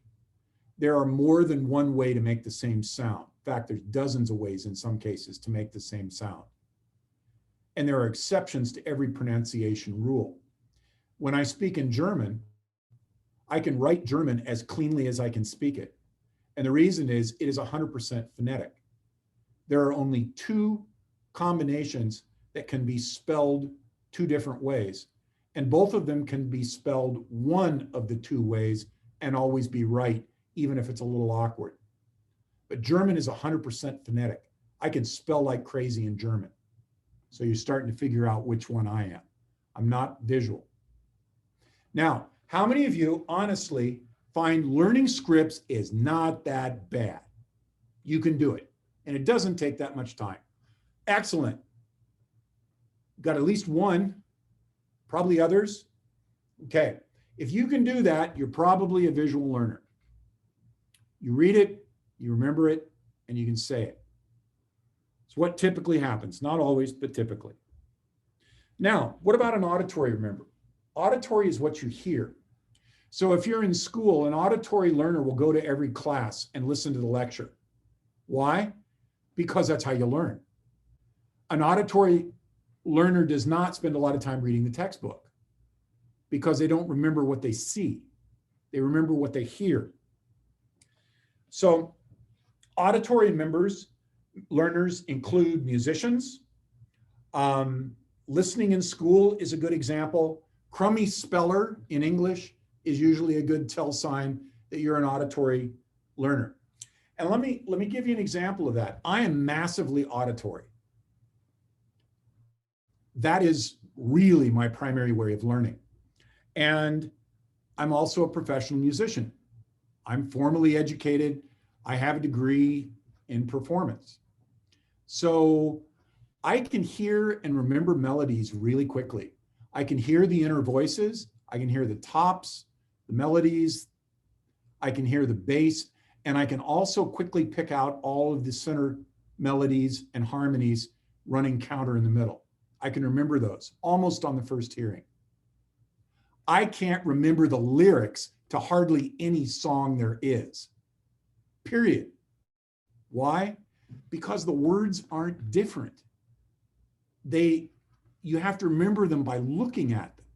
I remember the music because every piece of music sounds different. And I can remember what I hear, not what I see. So that's an example. And then let's talk about kinesthetic learners. Kinesthetic learners like to dance. They like to be sculptors. They rely heavily on touching things. If you were a kid and you remember the main phrase from your parents was, Bobby, don't touch that. Bobby, stop touching that. Bobby, put your hands in your pocket. Bobby, leave that alone, it'll break.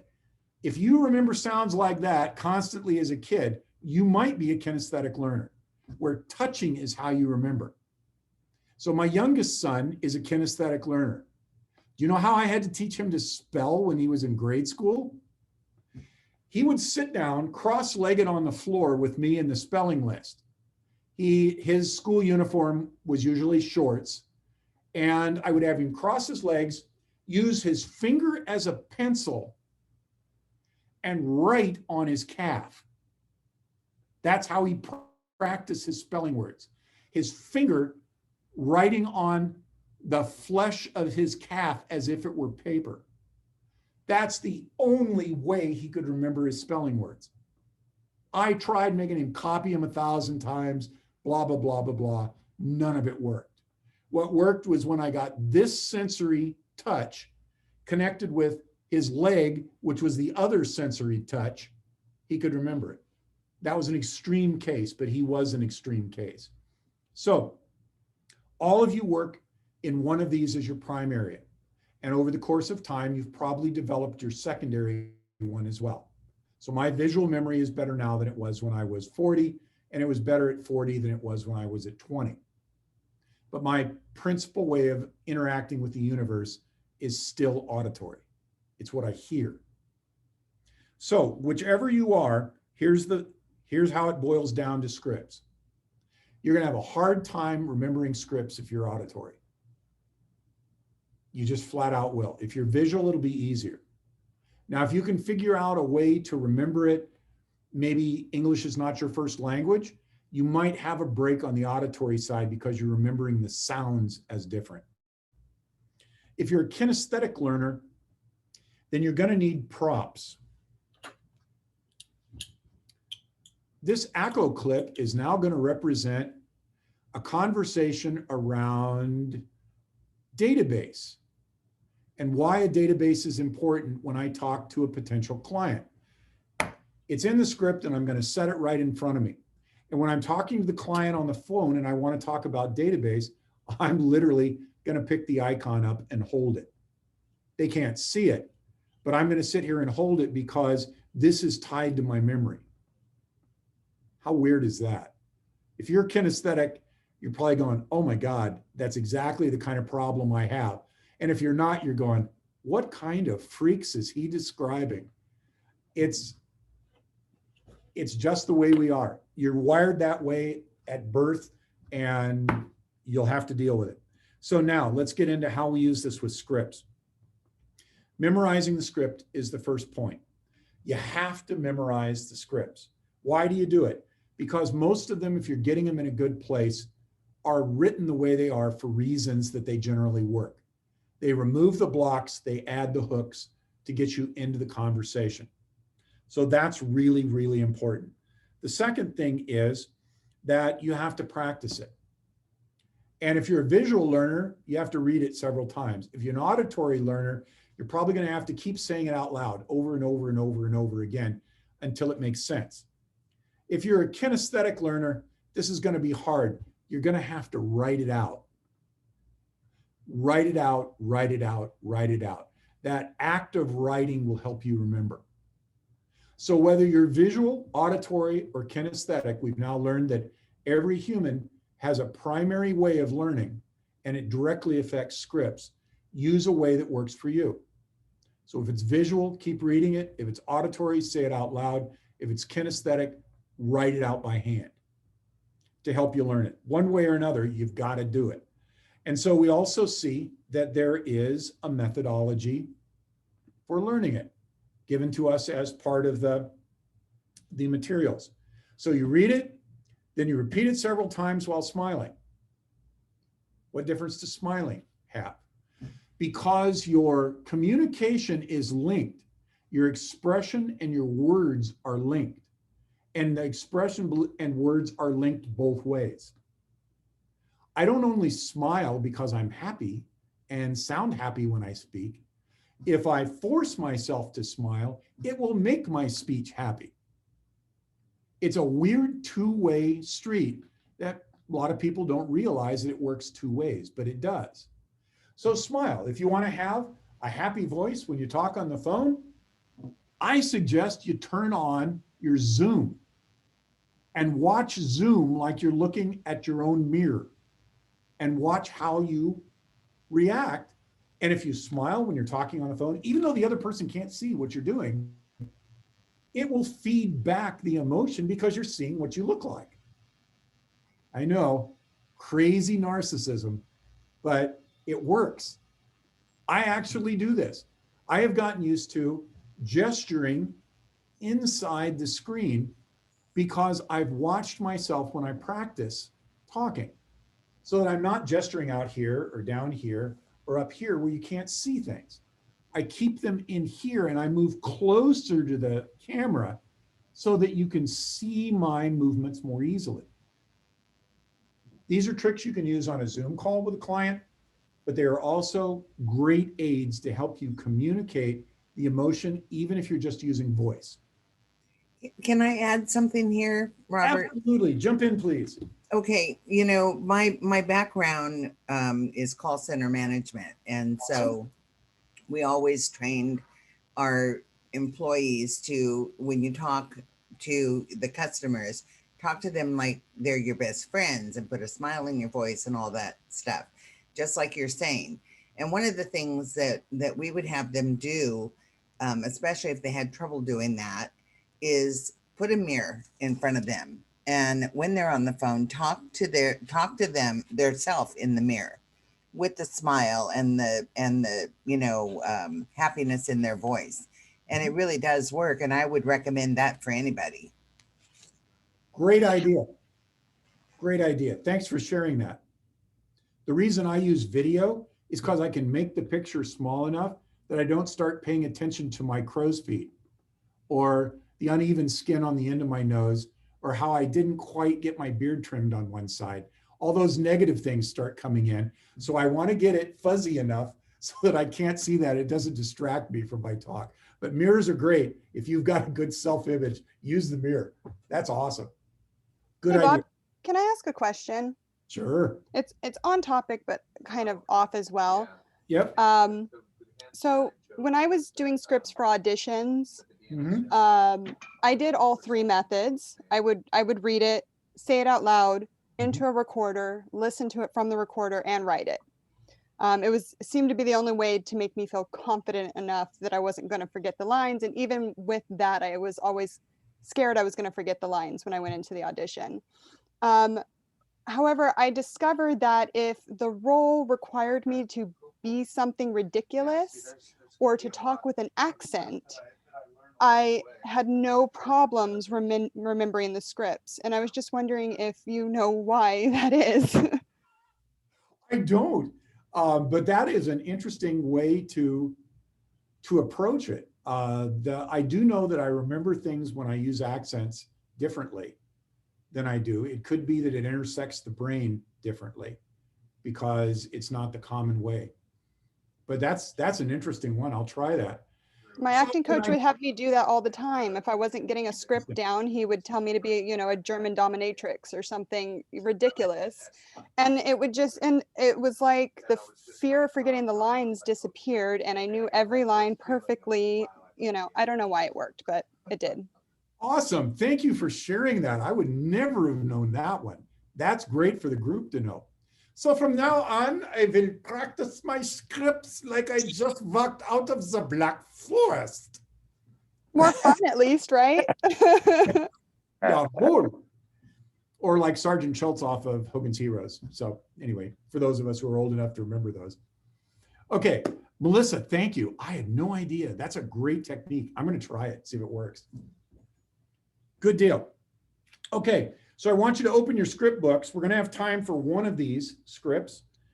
And I want you to open your scripts to page 4, lead generation script, because this is the one that's going to affect your business more than any of the rest. And we will get through this. And I think that will pretty much, you've got materials you can read, but that will pretty much conclude what we're going to do together on this particular class. Okay, so read the script. First of all, I need a reader. This one begins, new real estate. Hello, this is, how have you been? And then the forward. How's your family? What's going on in your occupation? The recreation and dream. Quick, somebody volunteer and jump in and do that through the end of the forward part.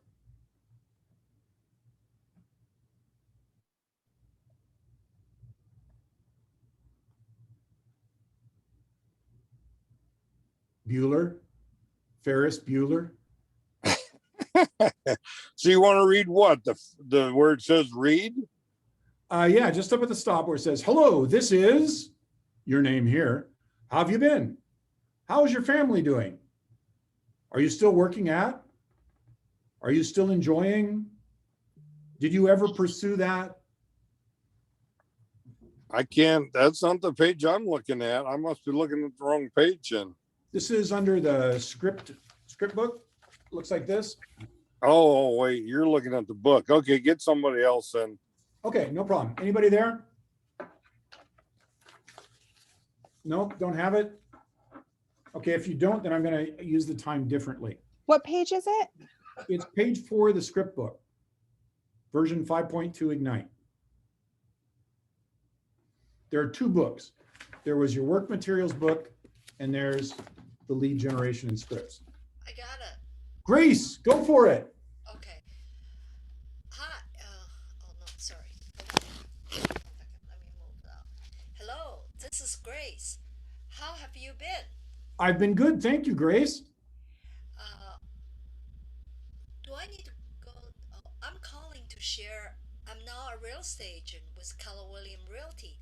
I thought of you because I knew you would be someone to help me grow my business, especially since you know my track record and commitment to doing the best.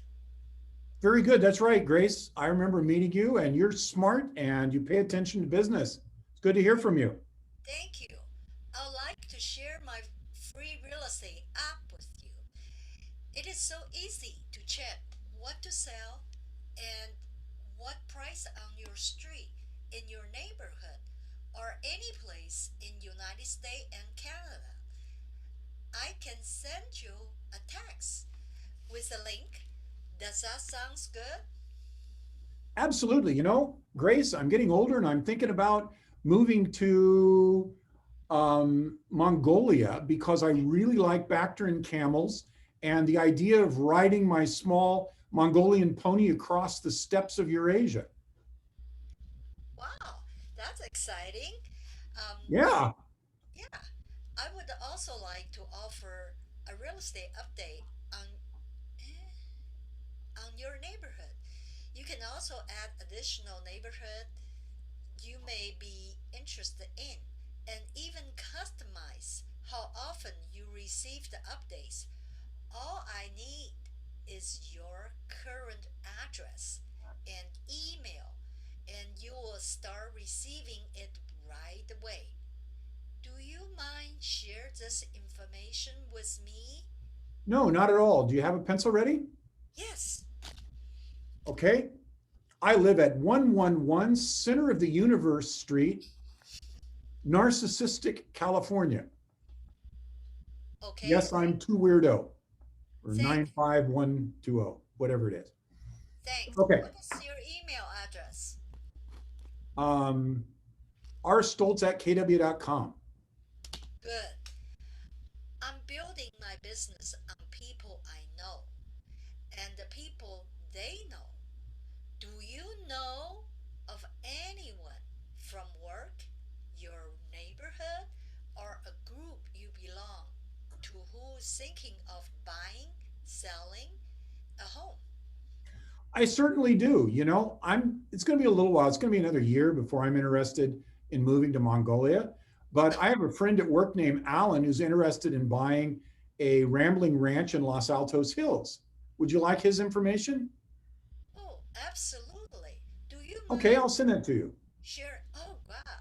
Thank you to take a moment to think about it. And please keep it in mind for all your real estate needs. Thank you. I will, Grace. Thanks for calling. It's good to hear from you. Okay. Have Bye-bye. a good day. Bye-bye. Sure. Okay, the power of the script. If Grace had not been using the script, would it have been as easy to hit all of the main talking points that she hit? My guess is probably not. As soon as I got off onto moving to Mongolia and Bactrian camels and riding small Mongolian ponies across the steppes of Eurasia, that probably would have completely sidelined us and we'd have run down a rabbit hole.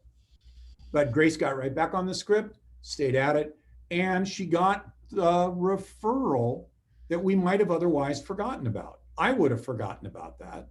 And now she knows that Alan's looking for a one-story rambling ranch in Los Altos, California. It's a great referral.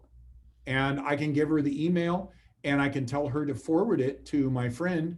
And that way my friend knows that it came through me and to her. Okay, good job, Grace. Thank you for jumping in there. Well done. Thank you. Okay, somebody else help me with the first part, the forward part.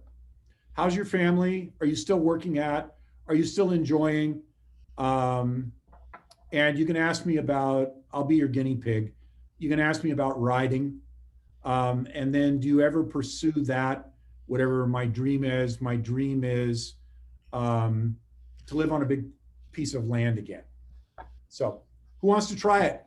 See if you can extract that data from me.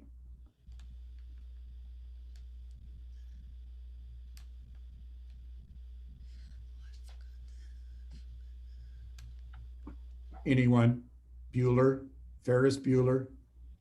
For those of you who've seen that movie, you'll know the reference to that. Okay, I'm going to do it to you guys. Ring, ring. Hi, Anna. How are you today? Hello, Bob. I'm just giving you a call. I haven't talked to you for a while. How's your family doing? They all doing well? How's your kids? Yeah, they're doing great. Thank you. Good. Glad to hear it. You still nursing or are you doing something different these days? Well, I am transitioning actually to real estate. Really? That's Yeah. amazing. How did that come about? Sorry, my phone is ringing in the background. Well, that's okay. If you can take it, take it. Sorry. Okay. Yeah, so, the past year was kind of challenging, especially for healthcare workers. So I decided to see what else I can do with my life besides being a nurse. to have a backup plan when next COVID hits. That's awesome. That's a great strategic plan. Are you still meditating? Do you do meditation? I do. Yes. Yeah, nice that you remember that. Is it fun? Is it working? Is it a positive thing for you? It's definitely keeping me sane. Awesome. Sane is good. I'm all for sane. Excellent. And I'm calling to share that I'm now a real estate agent here at Keller Williams Realty. And I thought because I knew you, you would be someone who would help me grow my business, especially since you know my track record and my commitment to doing the very best. Because I am a new agent, I haven't got a lot of experience, but I'm teamed up with our broker and we work lockstep to have a great focus and a focus of expertise on every transaction we do. I'd like to share my free real estate app with you. Okay, and we would go on from there. Okay, so what happened there? I was on the script and I also ran off the script, right? Where did I go off the script and why did I do it? To make it a little bit more personable and not as, robotic and scripted and salesy. Yes, exactly. Remember we talked from the very beginning about the robot versus the deer in the headlights. You want to live somewhere in between. So the other reason is it doesn't fit me. I can't tell them, you know my experience. Really? I haven't sold a house. What experience would that be? So I had to modify the script. That's an example of how you would do that on the fly. Excellent. Thanks, Anna, for playing along with that. Appreciate it. I just want to say that, when we role play, we should make it a little bit harder as it is in real life and not be all nice and, rosy and polite, because that's not how it usually goes. Not always, a lot of times people make it harder. So make it more realistic. Yes, absolutely. And today, because this is not our usual experience with the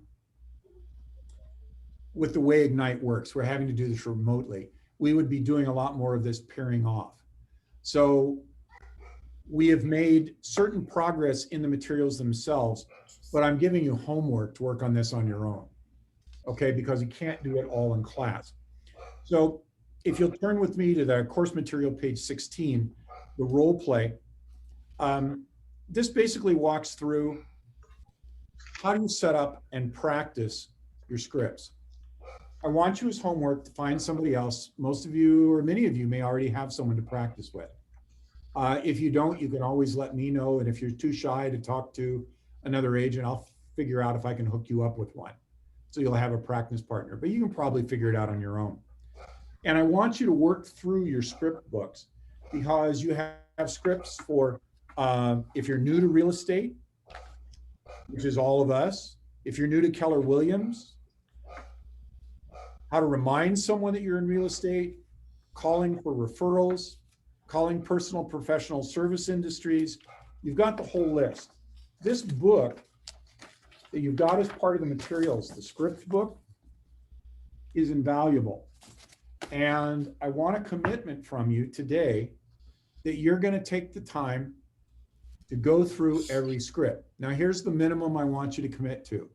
I want you to read out loud, either looking into the mirror or just launch a Zoom by yourself and use the camera to feedback what you're doing. And I want you to read through every script that you've got in that little script book 3 times today. It's going to take you about 20 minutes to do that. And then I want you to do it again tomorrow and the next day. I want you to make this a habit. It doesn't matter which script. It matters that you make it a habit. How do I remember most of my youth from the time I was 8 years old through 4 years of college and 2 years of graduate school involving music? Because every day from 3 p.m. to 4:30, I practiced. It didn't matter what else was going on. You want to get to me, it's got to be before 3 or after 4:30, period. And you practice and you practice and you practice and your skills come. You don't practice, this won't happen. You have to get the experience. Okay? So read through those.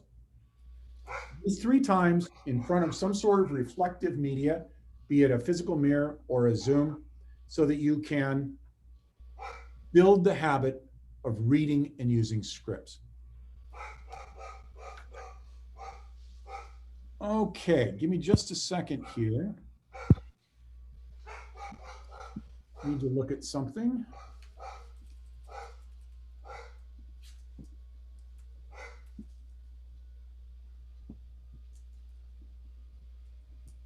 Give me just a minute. Sorry about this.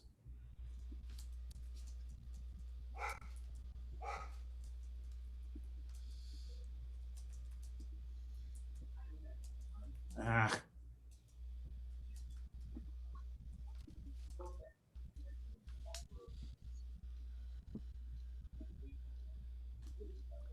Okay, so we're committed then to getting this done as part of your homework, and we're ready to move on now. So let me see if I can rearrange my screen again. Sorry about this.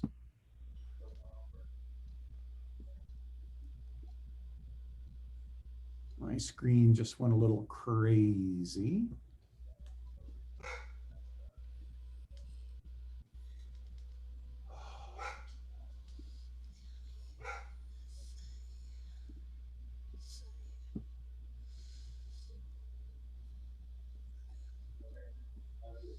Having trouble getting my screen back.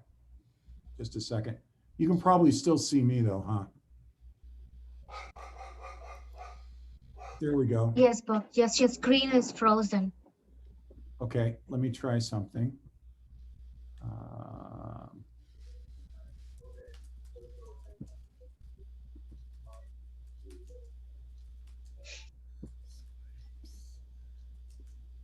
Okay, did that unfreeze it? Yes. Yes, you can see that again? Yes. Okay, excellent. Okay, so you're going to role play the scripts, and we're going to use that going forward to build a habit, because the habit is how things change. You don't change the habit, you won't have any change. There's a funny saying in a lot of high-tech industry. We always say nothing's different and nothing changes until something's different, right? Otherwise, it's just more of the same. So if you're really trying to improve something, you've got to be committed to keeping it going forward. Okay, so that being said, we move to the next section, which is recap and ahas. Okay, so this is where we're going to look at page 10 in your instructor manual, your student workbook manual. And it's got the ahas for the day. But I want to talk about a couple of things before we get to the ahas. This is a process. You don't get it all at once. It's like the old joke, how do you eat an elephant? Does anybody know the answer to how you eat an elephant?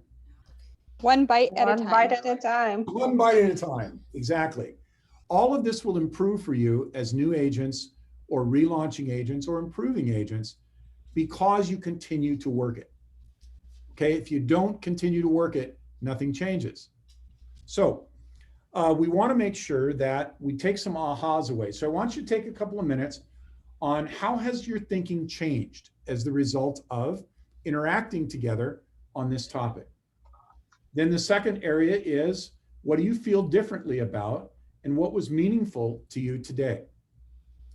The next one is, how will your behavior be different going forward and what actions will you take? And then finally, what tools, models, or systems will you use and how will you make, how will they make you accountable? Okay, so take a couple of minutes. It's not important that you get a lot of answers to each of these. It's important to get one you're going to do.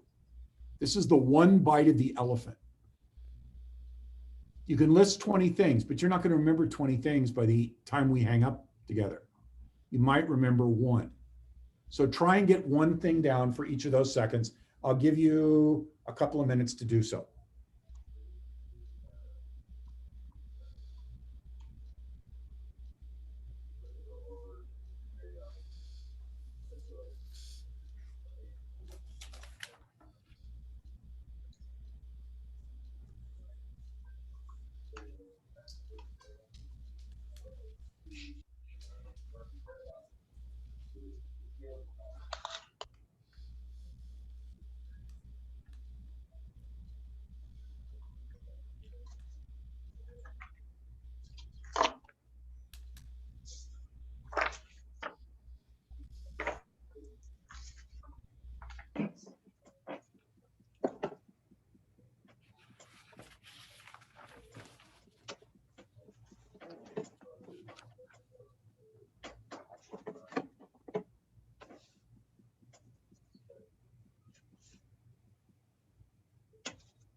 All right, it's been a couple of minutes.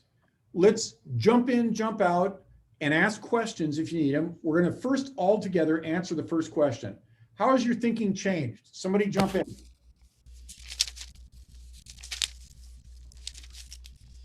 I've learned that I have to just do it, not worry about whether it works or not, and then learn from the experience and repeat the exercise going forward.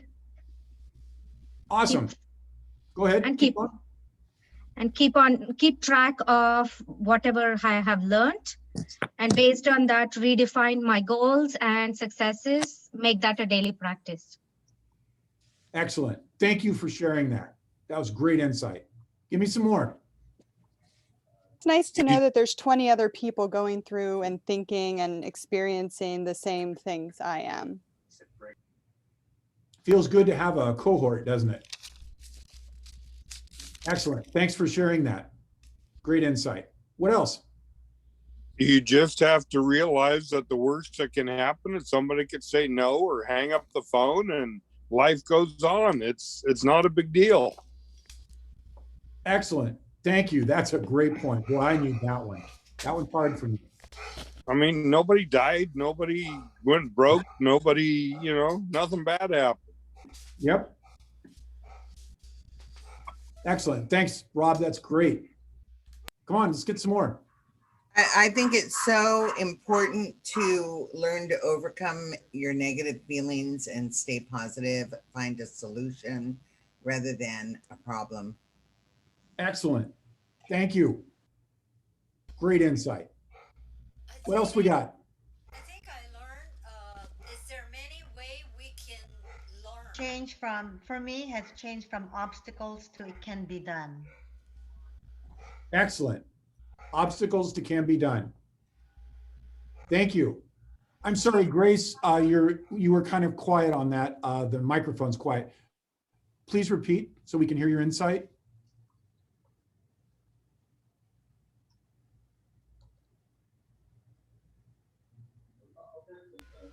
Hello, can you hear me better?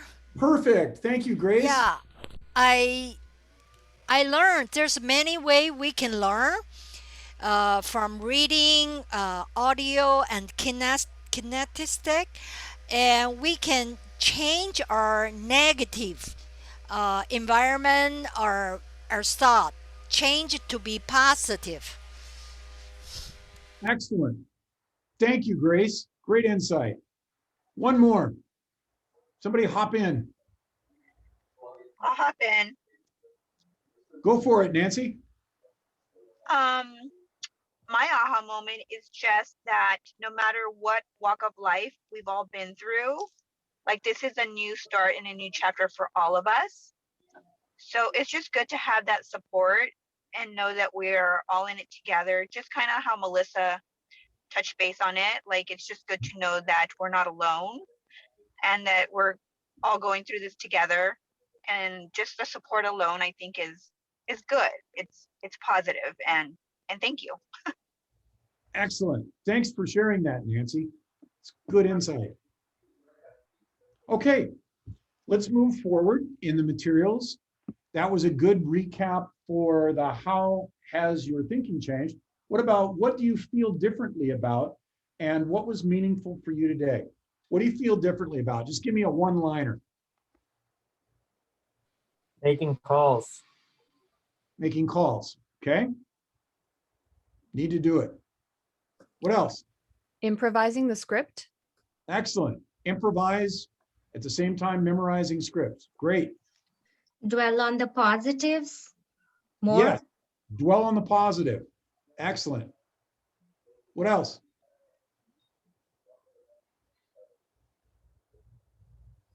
Inner dialogue. Go ahead. Nick? Inner dialogue. Reframing. Inner dialogue. Reframing. Good way to put it. Excellent. That's great. Okay. Those are great insights. How will your behaviors be different going forward? What are you going to do? It's the great so what? You know, there's the great, the one thing that Keller Williams stresses all the time. I had a professor in class when we used to deliver oral addresses that would stand in the back of the classroom when you're trying to give a speech and go, "So what?" He would just blurt it out at the back of the class. You're trying to remember where you are, and you're trying to give a speech or a lecture. And he goes, "So what? What are you going to do about it? Okay, what are our so whats? What are you going to change?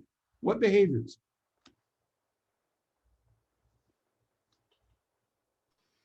Time blocking for script practice. Time blocking for script practice. That will lead to success. Good job. In my case, I always think I have so much to do. So my behaviors are going to be plan, schedule, execute. Excellent. Plan, schedule, execute. Last one, somebody jump in before the clock runs out. My attitude and my motivation to just do it. Excellent. Thank you, Nancy. All right, and then the last one, what tools, models, or systems will you use and how will they make you accountable? So what's missing in your system that you need to be successful at this? This is kind of a harder one. Does For anybody? me, it's time blocking. Time blocking, okay? Yeah. Holding myself accountable for what goals I've set for myself. Yep. Excellent. And figuring out how to overcome that delay. Outstanding. One more. Focusing on one thing when you're doing something. Like I know when you're calling, a lot of times you can get distracted. Just shutting everything off and just focusing on making those calls. Excellent. Well done. Those are great feedbacks, and I can tell you that I really resonate on the accountability. It's huge. I was raised culturally to not give my word on anything easily. I don't promise people things I can't deliver. And if I do promise, I will break things to make it happen. So when I can't get motivated, I share an office with Stacy. And those of you who know Stacy know that she is a force of nature. And she's somebody I care about what she thinks about me professionally and personally. We're also very close friends. So when I get in a point where I know I'm not going to want to call today, guess what I do? I tell Stacy I'm going to call. And as soon as I say that, now I've given my word and I have to follow through. And it'll make me do it when I won't do it otherwise. So your friends are there, your work associates are there around you to help you. Utilize them. It's a good thing to have. Okay, so those are the aha moments. Good job, team. You're doing the good work. And let's go to the next one, which is daily success habits. Mark stressed this slide very heavy yesterday, called it the 10-4. He said if you did this every day, you would be a really rich person. I haven't gotten that promise from anybody else that I actually believed it. I think he's right. If you do this every day, you will succeed in your business. Of course, the definition of wealth is something that you have to define for yourself. And I would also add philosophically, you get this free of charge, that at some point in your career, you need to define what success is and when enough is enough. Because there is that thing called work-life balance, and there is that vice called greed. And when do you reach the point where you've got everything you designed to do, and you can use it to do what you envision to do as your big one thing, and don't have to continually chase after more and more and start falling into the greed trap? And I've watched that happen to a lot of people over the course of my life, and I see it in real estate. So do these 10 things and succeed to the level you envision success. Define for yourself when enough is enough so that your life balances with your career. That's not in the curriculum. But that is an important part of how I think you become a successful agent. In the last years, I've seen a lot of agents that are incredibly successful, and I've seen some fail. And a lot of times it's built around this particular problem. I have seen some really great agents making a lot of money, struggling because they haven't defined where enough is enough. And they continue to push harder and harder and harder. And I can tell you, if you do that over time, when your hair turns this color, it'll take a physical impact on you. More is not always better, but enough and some more is best.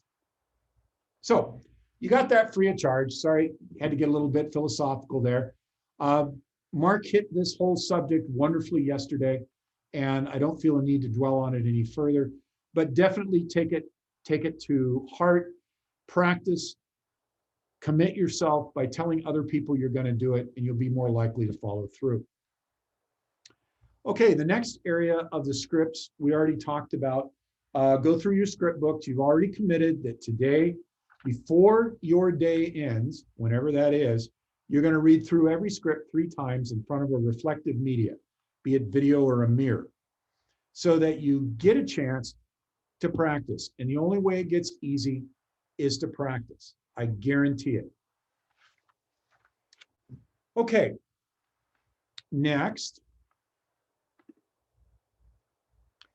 is a role play on practicing scripts. This part you're going to do on your own because it is not conducive to do this online.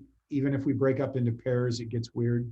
So I'm going to have you do this, commit to do this on your own, and practice your scripts with someone else for 30 minutes if you can.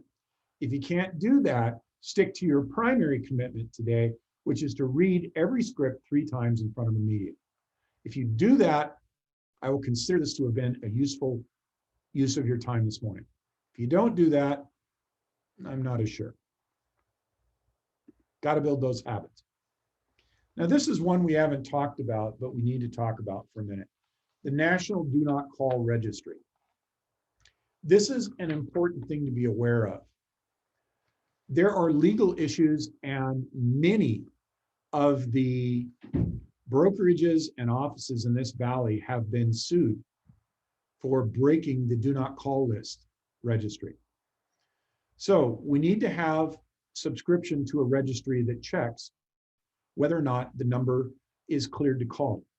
You need to update your call list regularly with that service. You need to know your state and federal regulations, which are pretty strict. You need to check before you call and then honor the consumer's requests. I get a lot of junk calls. I carry 2 phones. When Alan Wang and I were discussing this early on, he thought I was absolutely nuts because I carry 2 phones. I have my personal gold phone and I have the red Keller Williams phone. This is the hotline.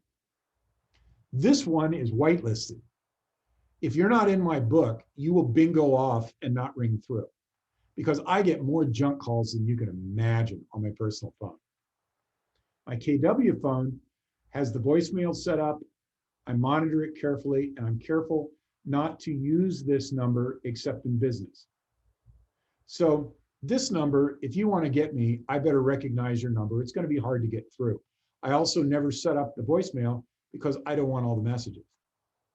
You can see I'm kind of an introverted person at core, which you might not expect, but I'm an engineer, so now you should expect it.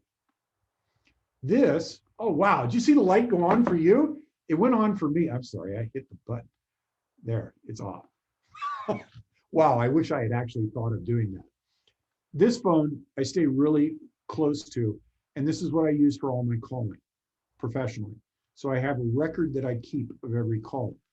Now, when you're cold calling, you need to make sure you filter it through a compliance do not call list. If you have been communicated with someone from their end first, you can call them back. You can text them. You can do all those things. If you got their name off of a list somewhere that is not be scrubbed, you need to scrub.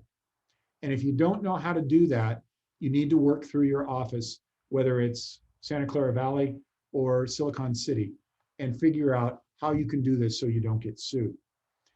The thing that makes more difference than everything else is if you get somebody on the phone and they're hostile because they don't like to be called, and they tell you they're on the National Registry, don't give them any grief. Tell them, I'm so sorry. We thought that this number was good. I apologize, and I will not call you back. Have a nice day. Again, apologies for the inconvenience. Click. That's really important. Now they're not going to be inclined to sue you. I have had people call me on this number, which is not, it is on the National Do Not Call list, and have them actually say, well, you know what? There really is no National Do Not Call list. Go ahead and sue me. And I said, great, send me your email. Click. So don't argue with someone. If they don't want to be called, don't try and convince them. Apologize, be polite, be kind, and take them off your list. That's the best advice I can give you. Any questions about that? Because that's important. We don't want to get sued, personally or collectively. This is particularly relevant to auto dialers. And it's particularly relevant to IMs that are running automated. So be careful. Okay, you're going to practice your scripts. This is the next one in the materials. And then finally, update context and follow up. How many of you, let me ask you a quick question. How many of you updated a contact yesterday? Just raise your hand. 1, 2. Anybody else? Okay, thank you. That should happen every day, at least one. So if you didn't update, it means you're probably not calling. An update can be simple as adding a note in the comments section of the record in command. So every time I call one of my contacts, if I get anything that I can use as a bridge to the next conversation, I write it down. So for instance, I call up, hi Bill, how you doing? I'm doing great, but I'm really busy. Okay, I'm sorry. Or not, depending on what are you busy doing? He goes, oh God, I got 9 listings and I'm going crazy. There's so many bids. I said, wow, that's a good kind of problem, but it's still a problem, right? He goes, yeah, it sure is. You know, agents call me all the time and they waste my time. I said, you know what, Bill, I can tell you're busy. I'm so glad you're being successful. That's awesome. I'll talk to you another time and I want to let you get back to what you're doing. He goes, thank you. I really appreciate that. I'll talk to you again. I'd love to talk to you, but I'm so busy right now. No problem, Bill. I'll talk to you soon. Take care. Have a good day. Click. Hang up the phone. What do? Go into command, bring up his record, add note. Bill had 9 listings on the 3rd of March, 2021. He was extremely busy, but friendly. I need to call back in approximately 3 to 4 weeks. And then I set that up so I get a tickler on that that reminds me to do it, and I set it in my calendar. Now, why do I do that? Because when I call him back the next time, I want to be able to say, Bill, how did those 9 listings go you had a month ago? Oh my gosh, Bob, I'm sorry. I'm surprised you remembered that. They went great. I got above listing price on all of them. We had a couple of snags with some reports, and I had one buyer back out, but they actually weren't really good. How's your business right now, Bill? Much more manageable, thanks. I've got 3 listings right now, and things are going very smoothly. Great. I've got something I'd like to talk to you about. Namely, have you thought much in all of this business about what your goals are this year for growth of your own personal real estate business? And it goes on from there. Do you see how that note and that update is important? Because it gave me a great way to connect back with Bill when I knew I couldn't really engage at that moment because of the condition he was in. Does that make sense? Okay, good. So that's why you update your contacts. So today you're going to talk to somebody in your contact list, right? And when you talk to them, update the contact. Even if it's just a quick little note about something they're into or a chance to talk to them more or give them more information, update those contacts, because over time, they show that you cared enough to write down and remember what they were involved with when you talk to them on subsequent occasions. This is not a one-shot business, right? If you're a sniper or a hunter, one shot, one kill is the goal. But that's not the way real estate works. It is developing a relationship. It's more like a courtship over time. We start with flowers. We move to coffee, then to desserts and drinks, then to dinner, then perhaps dancing or a quick trip to the ocean. You know, you don't want to do those all in the first time. You just scare them all away. I'm good at that. So, any questions about that? You going to follow up on your contact lists? Good, please do. I actually am also teaching a subject on Friday as well. So it may be that I will check back with you and see if you have done it. Not really, I probably won't. But if you're a little bit afraid of that, you might do it. Okay.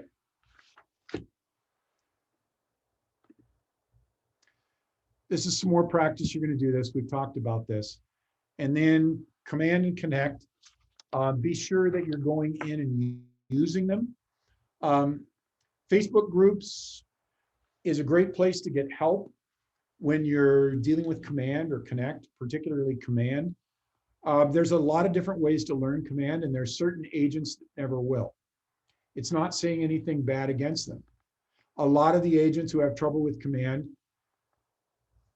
had their brown hair turn this funny color too. Now they may or may not do something about it so that it doesn't look like this, but it means that they didn't grow up in a world where they were that active in applications and all of life ended up on social media. So how do you deal with that if that's not your thing? Well, you can use all the old methodologies or you can get help. So one of the things we do, and I've set up over the last, it's been 7 months now that I've been working on this, and it's now up and running really well, is we have in-house help. I have a subscription service set up for a local help person that will call you from Santa Clara Valley, and they're identified and they have a 1 hour or less service level agreement to get back to you, and usually it's quicker. We have another subscription that gets you all of your commands set up and operational, including examples in your smart plans and your marketing campaigns. And then we'll teach you how to use it and then turn you loose to use it. And we have a third level for those of us who don't ever want to even know how you spell command. And what we've got is an ability to set it up and then operate it for you as a subscription. And it's still cheaper than all your other ways of doing it. So there's also Facebook groups. There are inboarding URLs that you can use. There's your chair of the technology in your market center who can help sort you through the right contacts to get help on command. These are all options available. It's important to get the right help and the help you need when you need it. And one of the things that is difficult here is command is not the most intuitive application to use. And I feel qualified to say that because I've spent the last 40 years leading software development. So I know a easy app to use from a hard one. This one lies somewhere in the middle. So part of it's because we use Google as our development partner, and Google has its issues with user interface, but that's a different discussion. I used to work there, so I feel safe saying that. So command and connect, get them up, use them. If you're not using them, get the help you need. If you don't know where to get the help you need, contact me and I will try to hook you up with the right level of support and the right group. Or you can call your local technology chair of your ALC, and they will hook you up with the right help in the right way to get you moving forward. Okay? All right, that's it for today. Any last questions or comments? Just that you're awesome. Oh, thank you. I appreciate that. I studied like crazy for this. This is the first time I've been through this material. So anytime you're a teacher and you teach something, first times always takes prep. So thanks for the feedback. I appreciate that. Any other comments? One comment, you have acquired a lot of skills over your life. So how can we do the same as well? You'll get there. While pursuing real estate, I meant. Oh, yeah.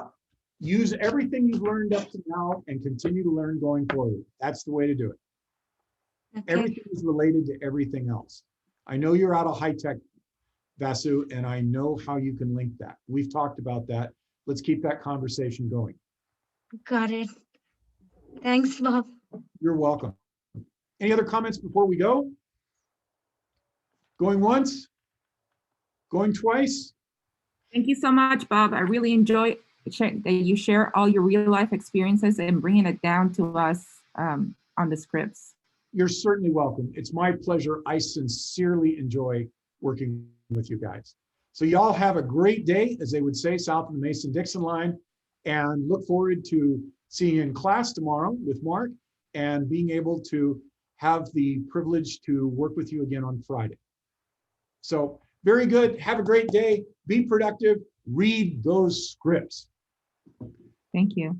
Take care. Bye-bye. Thank you. Thank you, Bob. You're welcome. Bye-bye, Bob. Thank you. Thank you to everyone as well. Bye-bye, everyone. Thanks for attending.